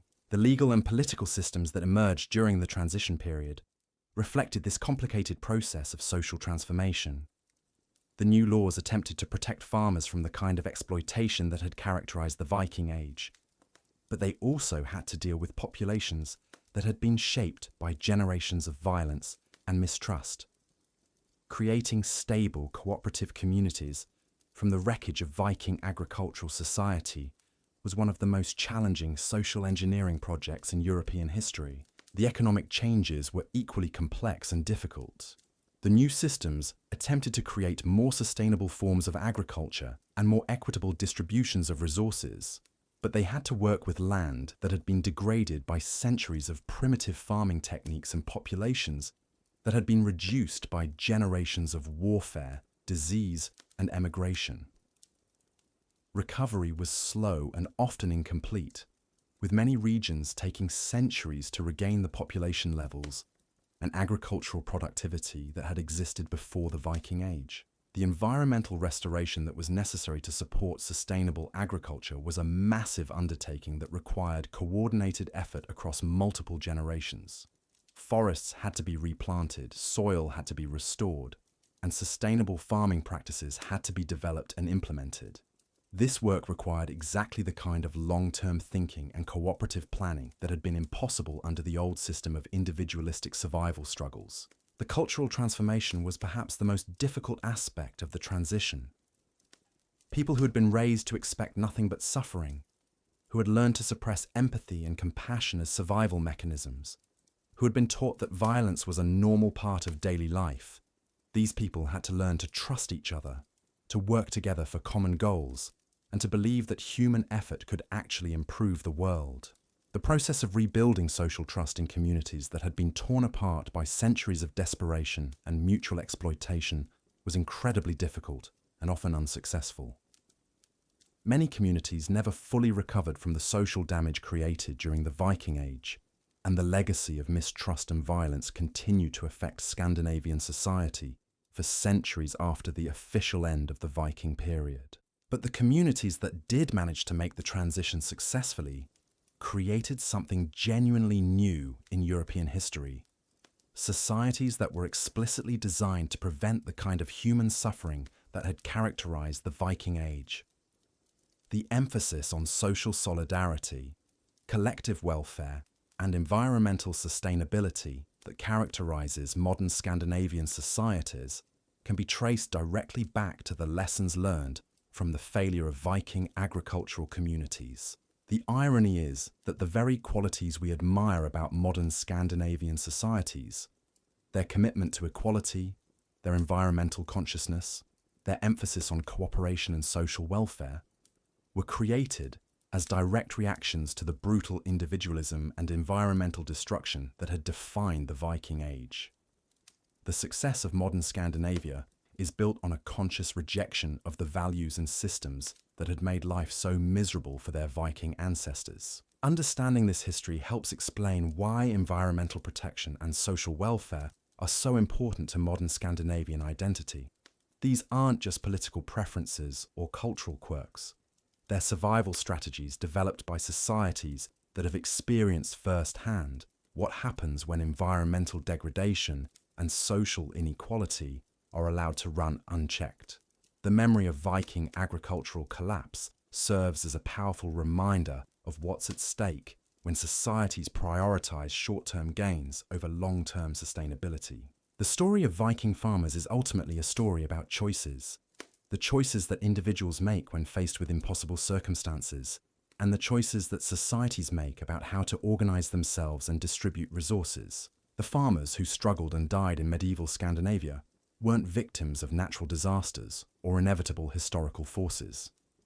They were victims of human decisions about how to structure society, decisions that prioritize the accumulation of wealth and power over human welfare and environmental sustainability.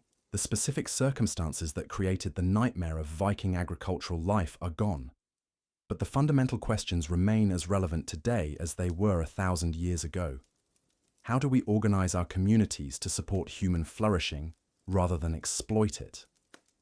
How do we balance individual freedom with collective responsibility? How do we create economic systems that promote prosperity without destroying the environment or requiring some people to suffer so that others can thrive? The answers to these questions matter not just for understanding the past, but for building a future that honors the struggles and sacrifices of all the ordinary people who came before us. The farmers who cleared the forests of medieval Scandinavia, who struggled to grow crops in impossible conditions, who watched their children die of starvation and disease. These people deserve to be remembered, not just as background characters in stories about warrior heroes, but as human beings who faced extraordinary challenges with remarkable courage and resilience. Their legacy isn't just the cultural artifacts and historical records that survive in museums and libraries. It's the ongoing challenge of creating societies that bring out the best in human nature rather than the worst, that support cooperation rather than destructive competition, and that provide opportunities for all people to live with dignity and hope. The specific circumstances have changed, but the fundamental obligation remains the same: to learn from the mistakes of the past and to build systems that serve human welfare rather than exploit it. The transformation of Scandinavian society from the brutal agricultural desperation of the Viking Age to the prosperous, egalitarian democracies of today represents one of history's most remarkable examples of social learning and adaptation. It shows that human societies can change, that the systems that seem permanent and inevitable can be transformed, and that the lessons learned from past suffering can be used to create better futures for everyone. But this transformation didn't happen automatically or inevitably. It required conscious choices by generations of people who decided that the old ways of living were unacceptable and who were willing to work together to create something better.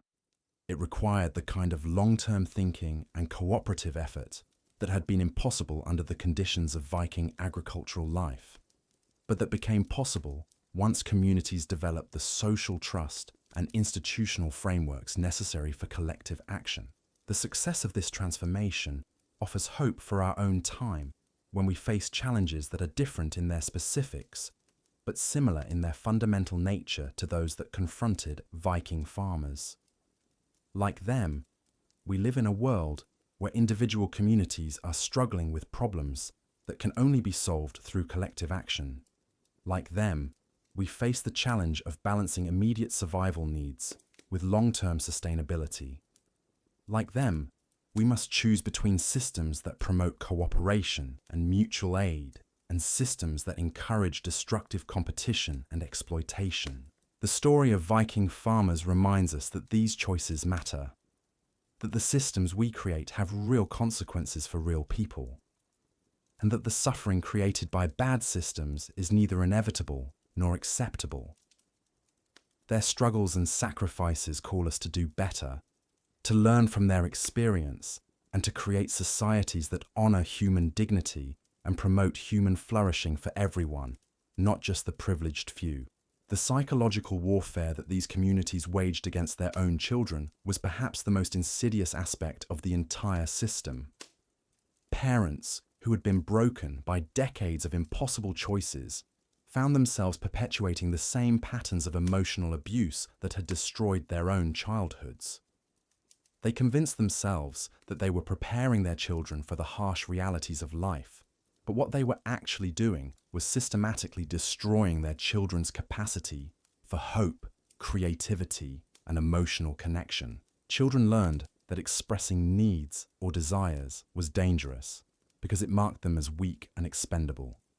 They learned that showing affection or attachment to family members was risky because those people might be abandoned or sold when resources became scarce. Most tragically, they learned that planning for the future or dreaming of better circumstances was not just pointless, but actually harmful, because disappointment could be literally fatal in a world where psychological resilience was the difference between survival and death. The result was generation after generation of adults who were emotionally crippled in ways that made it almost impossible for them to create healthy families or stable communities. They had learned to survive, but they had never learned to live. They could endure incredible hardship, but they couldn't imagine or work toward genuine happiness. They could compete ruthlessly for scarce resources, but they couldn't cooperate to create abundance. This emotional damage was passed down through families like a genetic disease, creating lineages of people who were trapped in cycles of dysfunction that persisted long after the original circumstances that had created them had changed. Archaeological evidence from later periods shows that even when economic conditions improved, many communities continued to exhibit the same patterns of violence, mistrust, and social breakdown that had characterized the worst periods of the Viking Age. The few individuals who managed to break out of these patterns often did so by completely abandoning their families and communities, recognizing that staying connected to people who had been so thoroughly damaged by the system would drag them back into the same destructive cycles. But this meant that the communities that most needed healing and transformation were systematically abandoned by the very people who were most capable of providing leadership and positive change. The religious conversion that eventually transformed Scandinavian society was successful partly because it offered people permission to abandon these toxic family and community patterns without guilt. The Christian emphasis on spiritual rebirth and the possibility of starting over was psychologically liberating for people who had been trapped in inherited cycles of trauma and dysfunction. It gave them a framework for understanding that their suffering wasn't inevitable or deserved, and that they could choose to live differently than their ancestors had lived. But even this transformation was incomplete and uneven. Many communities that officially converted to Christianity continued to exhibit the same patterns of violence and exploitation that had characterized their pagan predecessors. The religious conversion was often superficial, affecting public ceremonies and official beliefs without fundamentally changing the psychological and social dynamics that governed daily life. The agricultural techniques that finally began to improve during the later medieval period weren't just technological innovations. They were manifestations of a completely different way of thinking about the relationship between human beings and the natural world. Instead of seeing the environment as a hostile force to be conquered or exploited, people began to understand that long-term human welfare depended on working with natural systems rather than against them. This shift in environmental consciousness was revolutionary for communities that had spent centuries treating the landscape like an enemy to be defeated. The old Viking approach to agriculture had been essentially extractive, focused on taking as much as possible from the land without regard for long-term consequences. The new approaches emphasized sustainability, soil conservation, and the kind of careful stewardship that could maintain productivity across multiple generations. But implementing these new techniques required exactly the kind of long-term thinking and community cooperation that had been impossible under the old system. Crop rotation, for example, required farmers to coordinate their planting schedules across entire regions. Soil conservation required communities to work together on projects that might not show benefits for decades. Forest management required people to plant trees that their grandchildren would harvest. The social infrastructure necessary to support this kind of cooperative agriculture had to be built from scratch in communities that had been shaped by centuries of mutual mistrust and competition. People who had learned to see their neighbors as potential thieves and competitors had to learn to work together on projects that required unprecedented levels of trust and coordination. The legal systems that emerged to support this transformation were fundamentally different from the old Viking codes that had focused primarily on regulating violence and managing the distribution of scarce resources. The new laws emphasized protection of the vulnerable, promotion of community welfare, and the kind of long-term planning that was necessary for sustainable agriculture and environmental stewardship. But perhaps most importantly, the new systems recognized that individual welfare was inseparable from community welfare, that families couldn't thrive in isolation, and that the health of human communities depended on the health of the broader ecosystem. This was a radical departure from the individualistic survival mentality that had characterized Viking culture, and it required people to fundamentally reimagine their relationships with each other and with the natural world. The economic implications of this transformation were enormous. Instead of economies based on extraction, exploitation, and zero-sum competition, Communities began to develop economic systems based on production, cooperation, and mutual benefit. Trade relationships that had previously been characterized by raiding and theft were replaced by commercial networks based on trust and mutual advantage. The development of stable currency systems, standardized weights and measures, and reliable legal frameworks for commercial transactions created opportunities for specialization and innovation that had been impossible under the old system. Craftsmen could focus on developing their skills instead of spending most of their time on subsistence agriculture. Merchants could invest in long-term trade relationships instead of focusing on immediate survival. Farmers could experiment with new techniques and crops because they had access to markets that would reward innovation and productivity. But the transition wasn't smooth or universal. Many regions continued to struggle with the legacy of Viking-era dysfunction for centuries after their neighbors had successfully made the transformation to more stable and prosperous ways of life. The communities that had been most thoroughly damaged by the old system often found it most difficult to adapt to the new opportunities and challenges. The demographic recovery that eventually followed the end of the Viking Age was slow and uneven, with many regions taking centuries to regain the population levels that had existed before the period of agricultural collapse. The human capital that had been lost during the Viking Age, the knowledge, skills, and cultural traditions that had died with entire communities, could never be fully recovered. The environmental recovery was equally slow and incomplete. Forests that had been cleared during the desperate expansion of marginal farmland took centuries to regrow. Soil that had been depleted by primitive farming techniques required generations of careful management to restore. Wildlife populations that had been decimated by overhunting and habitat destruction needed decades to recover even minimal sustainable levels. The psychological recovery was perhaps the most difficult and incomplete aspect of the entire transformation. The habits of mind that had been necessary for survival during the Viking Age, the constant vigilance, the expectation of betrayal, the willingness to use violence as a first resort, were deeply ingrained and difficult to change. Even people who intellectually understood that cooperation was more beneficial than competition often found themselves falling back into old patterns of behavior during times of stress.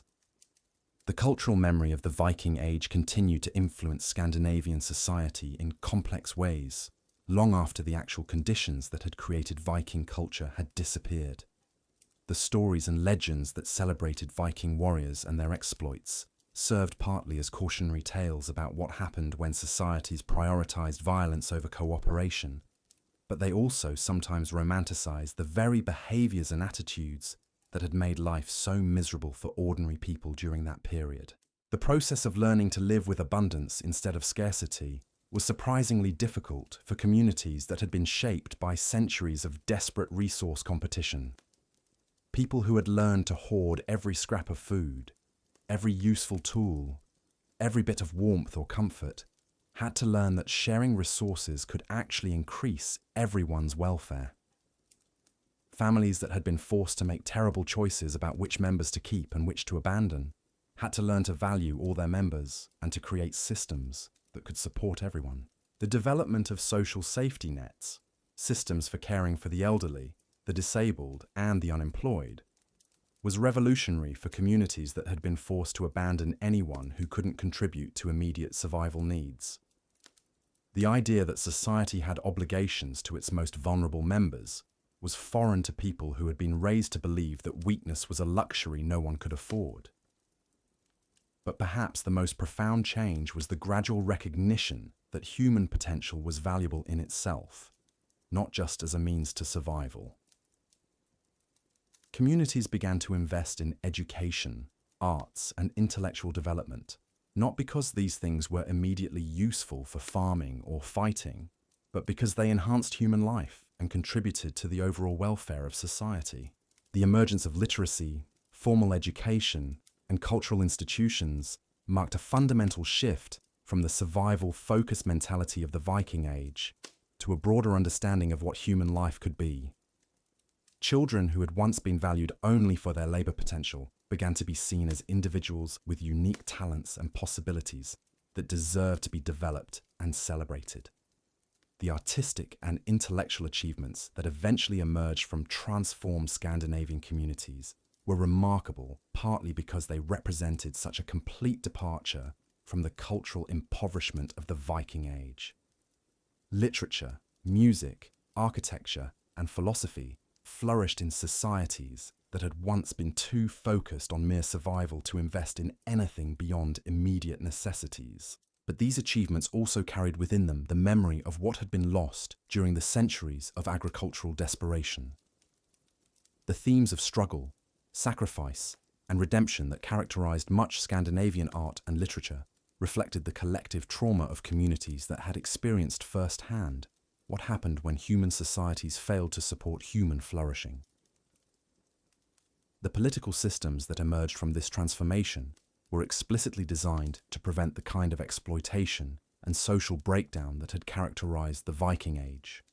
The emphasis on democratic participation, legal equality, and protection of individual rights was partly a reaction to centuries of arbitrary rule by violent overlords who had treated farmers like expendable resources. The development of representative government, independent judiciary systems, and constitutional protections was revolutionary for people whose ancestors had lived under systems where might made right and where the powerful could exploit the weak without any meaningful constraints.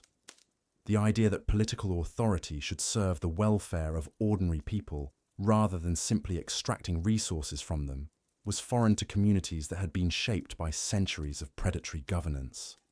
But creating stable democratic institutions required exactly the kind of social trust and cooperative capacity that had been systematically destroyed during the Viking Age. People who had learned to expect betrayal and exploitation from authority figures had to learn to participate constructively in political processes and to hold their leaders accountable through peaceful means rather than violence.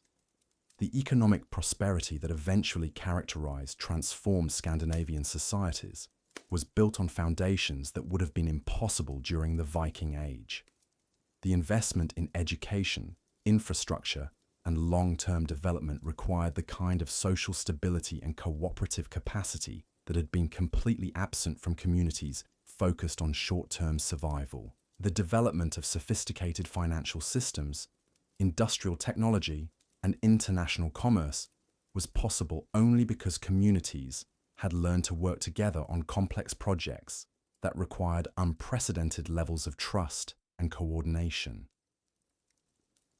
The social capital that had been destroyed during centuries of mutual exploitation had to be painstakingly rebuilt before economic development could proceed. But the prosperity that eventually emerged wasn't just material, it was also social and psychological.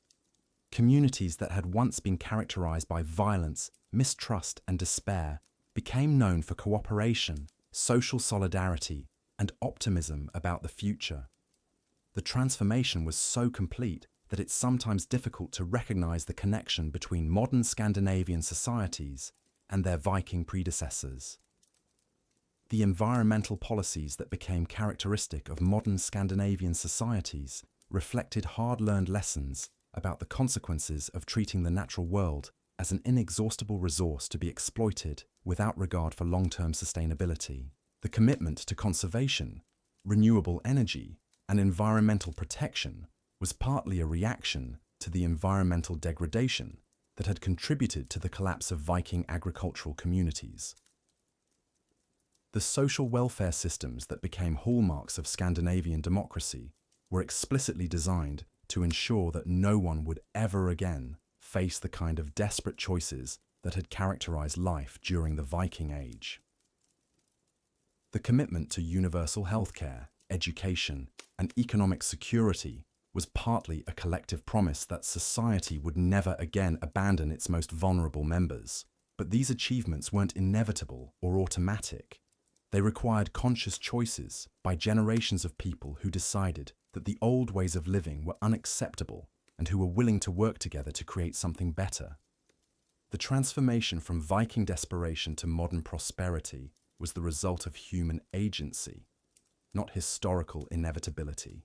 The lessons learned from the Viking experience continue to influence Scandinavian approaches to contemporary challenges. The memory of what happens when societies prioritize short-term gains over long-term sustainability, when they allow inequality to reach extreme levels, when they fail to invest in human development. These memories serve as powerful motivations for maintaining the social and economic systems that have made modern Scandinavian societies among the most prosperous and equitable in the world. The story of Viking farmers isn't just ancient history. It's a cautionary tale about what happens when human societies fail to support human flourishing.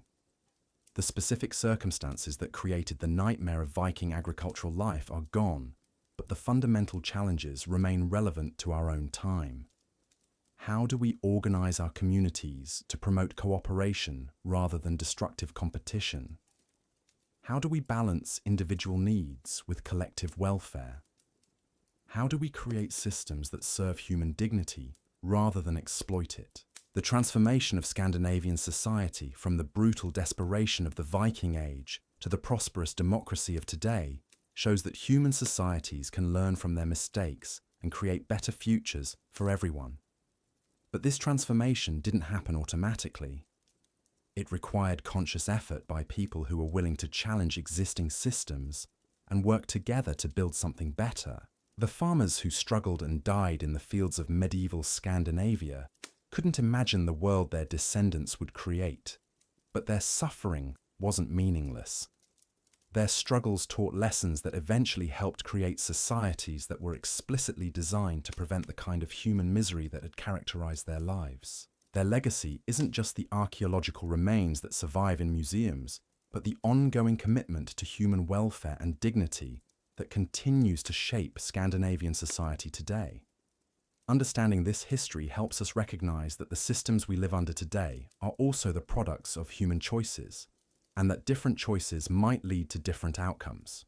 The specific circumstances have changed, but the fundamental obligation remains the same: to learn from the experiences of those who came before us, and to create systems that support human flourishing rather than exploit it.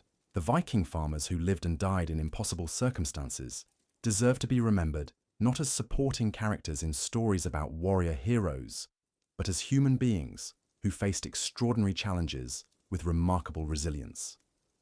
Their struggles remind us that behind every great historical transformation are ordinary people trying to live decent lives under difficult circumstances, and that our obligation to each other transcends the boundaries of time and culture. Their story is ultimately about the choices that individuals and societies make when faced with seemingly impossible circumstances, and about the long-term consequences of those choices for human welfare and dignity.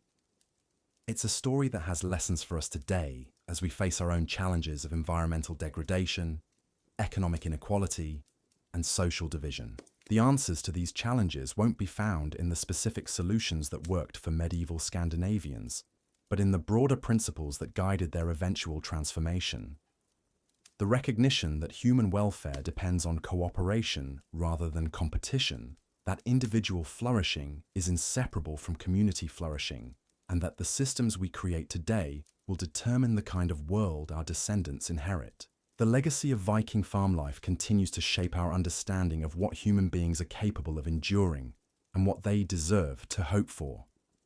Their story reminds us that suffering isn't inevitable, that systems can be changed, and that the choices we make today about how to organize our societies will have consequences that extend far beyond our own lifetimes. The farmers who cleared the forests of medieval Scandinavia and struggled to survive in one of history's most unforgiving environments call us to do better, to learn from their experience, and to create a world that honors their struggles by ensuring that no one else ever has to endure what they endured. The reality of Viking farm life that I've just described to you represents one of history's most complete examples of how social systems can trap entire populations in cycles of unnecessary suffering. But here's what makes this story even more relevant to us today. The transformation that eventually lifted Scandinavian societies out of this nightmare didn't happen because of technological breakthroughs or foreign conquest. It happened because people finally recognized that the systems they had inherited were fundamentally broken and that human beings deserved better. The conversion to Christianity that marked the end of the Viking Age wasn't really about theology, it was about hope. For the first time in centuries, people were being offered a vision of society where cooperation was possible, where the strong had obligations to protect the weak, and where human suffering wasn't seen as inevitable or divinely ordained. The new religion provided a framework for imagining alternatives to the brutal individualism that had made life so miserable for so many generations. But the transition wasn't smooth or immediate. Communities that had been shaped by centuries of violence and desperation couldn't simply flip a switch and become peaceful and cooperative overnight. The psychological damage ran too deep. The social trust had been too thoroughly destroyed, and the economic systems were too entrenched to change quickly. Many regions took centuries to fully recover from the trauma of the Viking Age, and some never recovered at all. The most successful transformations happened in communities where people were willing to completely reimagine their relationships with each other and with the natural world. Instead of seeing neighbors as competitors for scarce resources, they learned to see them as partners in creating abundance. Instead of treating the environment as something to be conquered and exploited, they developed approaches to agriculture that worked with natural systems rather than against them. The legal and political changes that accompanied this transformation were revolutionary. For the first time, ordinary farmers had meaningful protection against exploitation by their social superiors. Courts began to enforce contracts fairly regardless of the social status of the parties involved. Political authority began to be seen as something that should serve the welfare of ordinary people, rather than simply extracting resources from them. But perhaps the most important change was psychological. People who had been raised to expect nothing but suffering began to believe that life could actually get better, that human effort could make a difference, and that their children might have opportunities that they themselves had never enjoyed. This shift from fatalistic despair to cautious optimism was the foundation for everything else that followed. The agricultural innovations that finally began to improve productivity weren't just technical improvements. They represented a completely different way of thinking about the relationship between human communities and the land they depended on. Crop rotation, soil conservation, and sustainable forest management required the kind of long-term thinking and community cooperation that had been impossible under the old system of individualistic survival struggles. The social safety nets that gradually emerged were explicit rejections of the Viking Age practice of abandoning vulnerable community members when resources became scarce.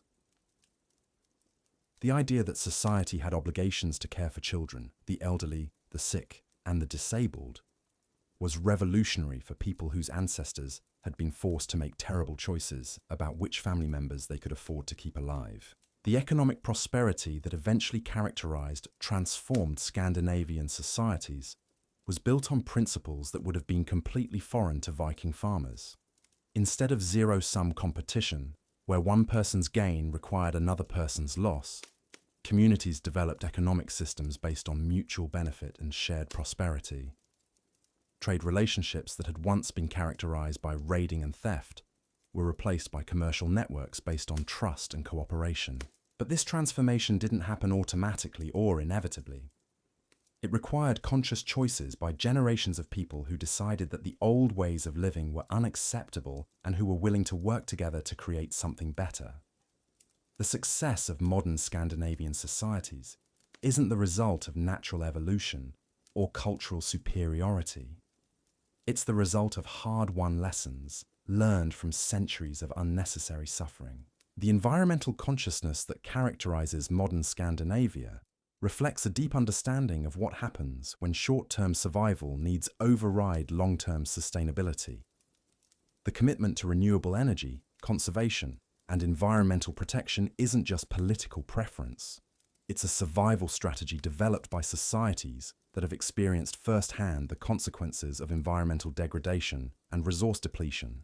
The social democratic institutions that define modern Scandinavian politics were explicitly designed to prevent the kind of extreme inequality and social breakdown that had characterized the Viking Age.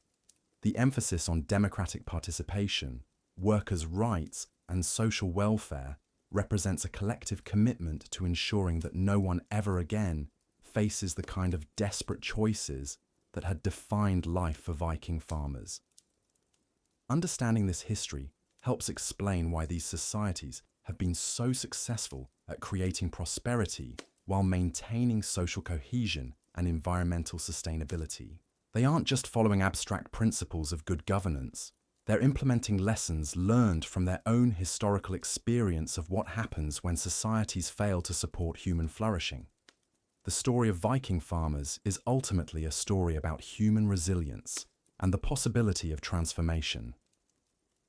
The people who struggled and died in the fields of medieval Scandinavia couldn't imagine the world their descendants would create, but their suffering wasn't meaningless. Their struggles taught lessons that eventually helped create some of the most prosperous and equitable societies in human history.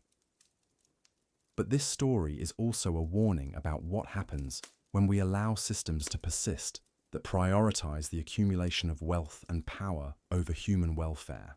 The grinding poverty and constant violence that characterized Viking farm life weren't natural disasters or inevitable historical forces. They were the predictable results of social and economic choices that valued short-term extraction over long-term sustainability, individual competition over community cooperation, and elite privilege over human dignity. The specific circumstances that created the nightmare of Viking agricultural life are gone, but the fundamental questions remain as relevant today as they were 1,000 years ago. How do we organize our communities to support human flourishing rather than exploit it? How do we balance individual freedom with collective responsibility? How do we create economic systems that promote prosperity without destroying the environment or requiring some people to suffer so that others can thrive? The farmers who cleared the forests of medieval Scandinavia, who struggled to grow crops in impossible conditions, who watched their children die of starvation and disease, who sent their sons off to die in foreign lands, deserve to be remembered not just as background characters in stories about warrior heroes, but as human beings who faced impossible challenges with remarkable courage and determination. Their legacy isn't just the cultural artifacts that survive in museums, but the ongoing challenge of creating societies that serve human dignity rather than exploit it. Their transformation from desperate survival to sustainable prosperity shows that human societies can learn from their mistakes and create better futures for everyone. But this transformation requires conscious effort, cooperative action, and the willingness to challenge systems that seem permanent but are actually the products of human choices. The lessons learned from the Viking experience continue to offer guidance for our own efforts to build a world that honors human dignity and promotes human flourishing for everyone, not just the privileged few. The story of why it sucked to be a Viking farmer isn't just ancient history. It's a reminder that the systems we live under today are also the products of human choices, and that different choices might lead to different outcomes. The suffering endured by generations of Scandinavian farmers calls us to do better, to learn from their experience, and to create systems that ensure no one else ever has to endure what they endured. Their struggles remind us that behind every great historical transformation are ordinary people trying to live decent lives under difficult circumstances, and that our obligation to each other transcends the boundaries of time and culture.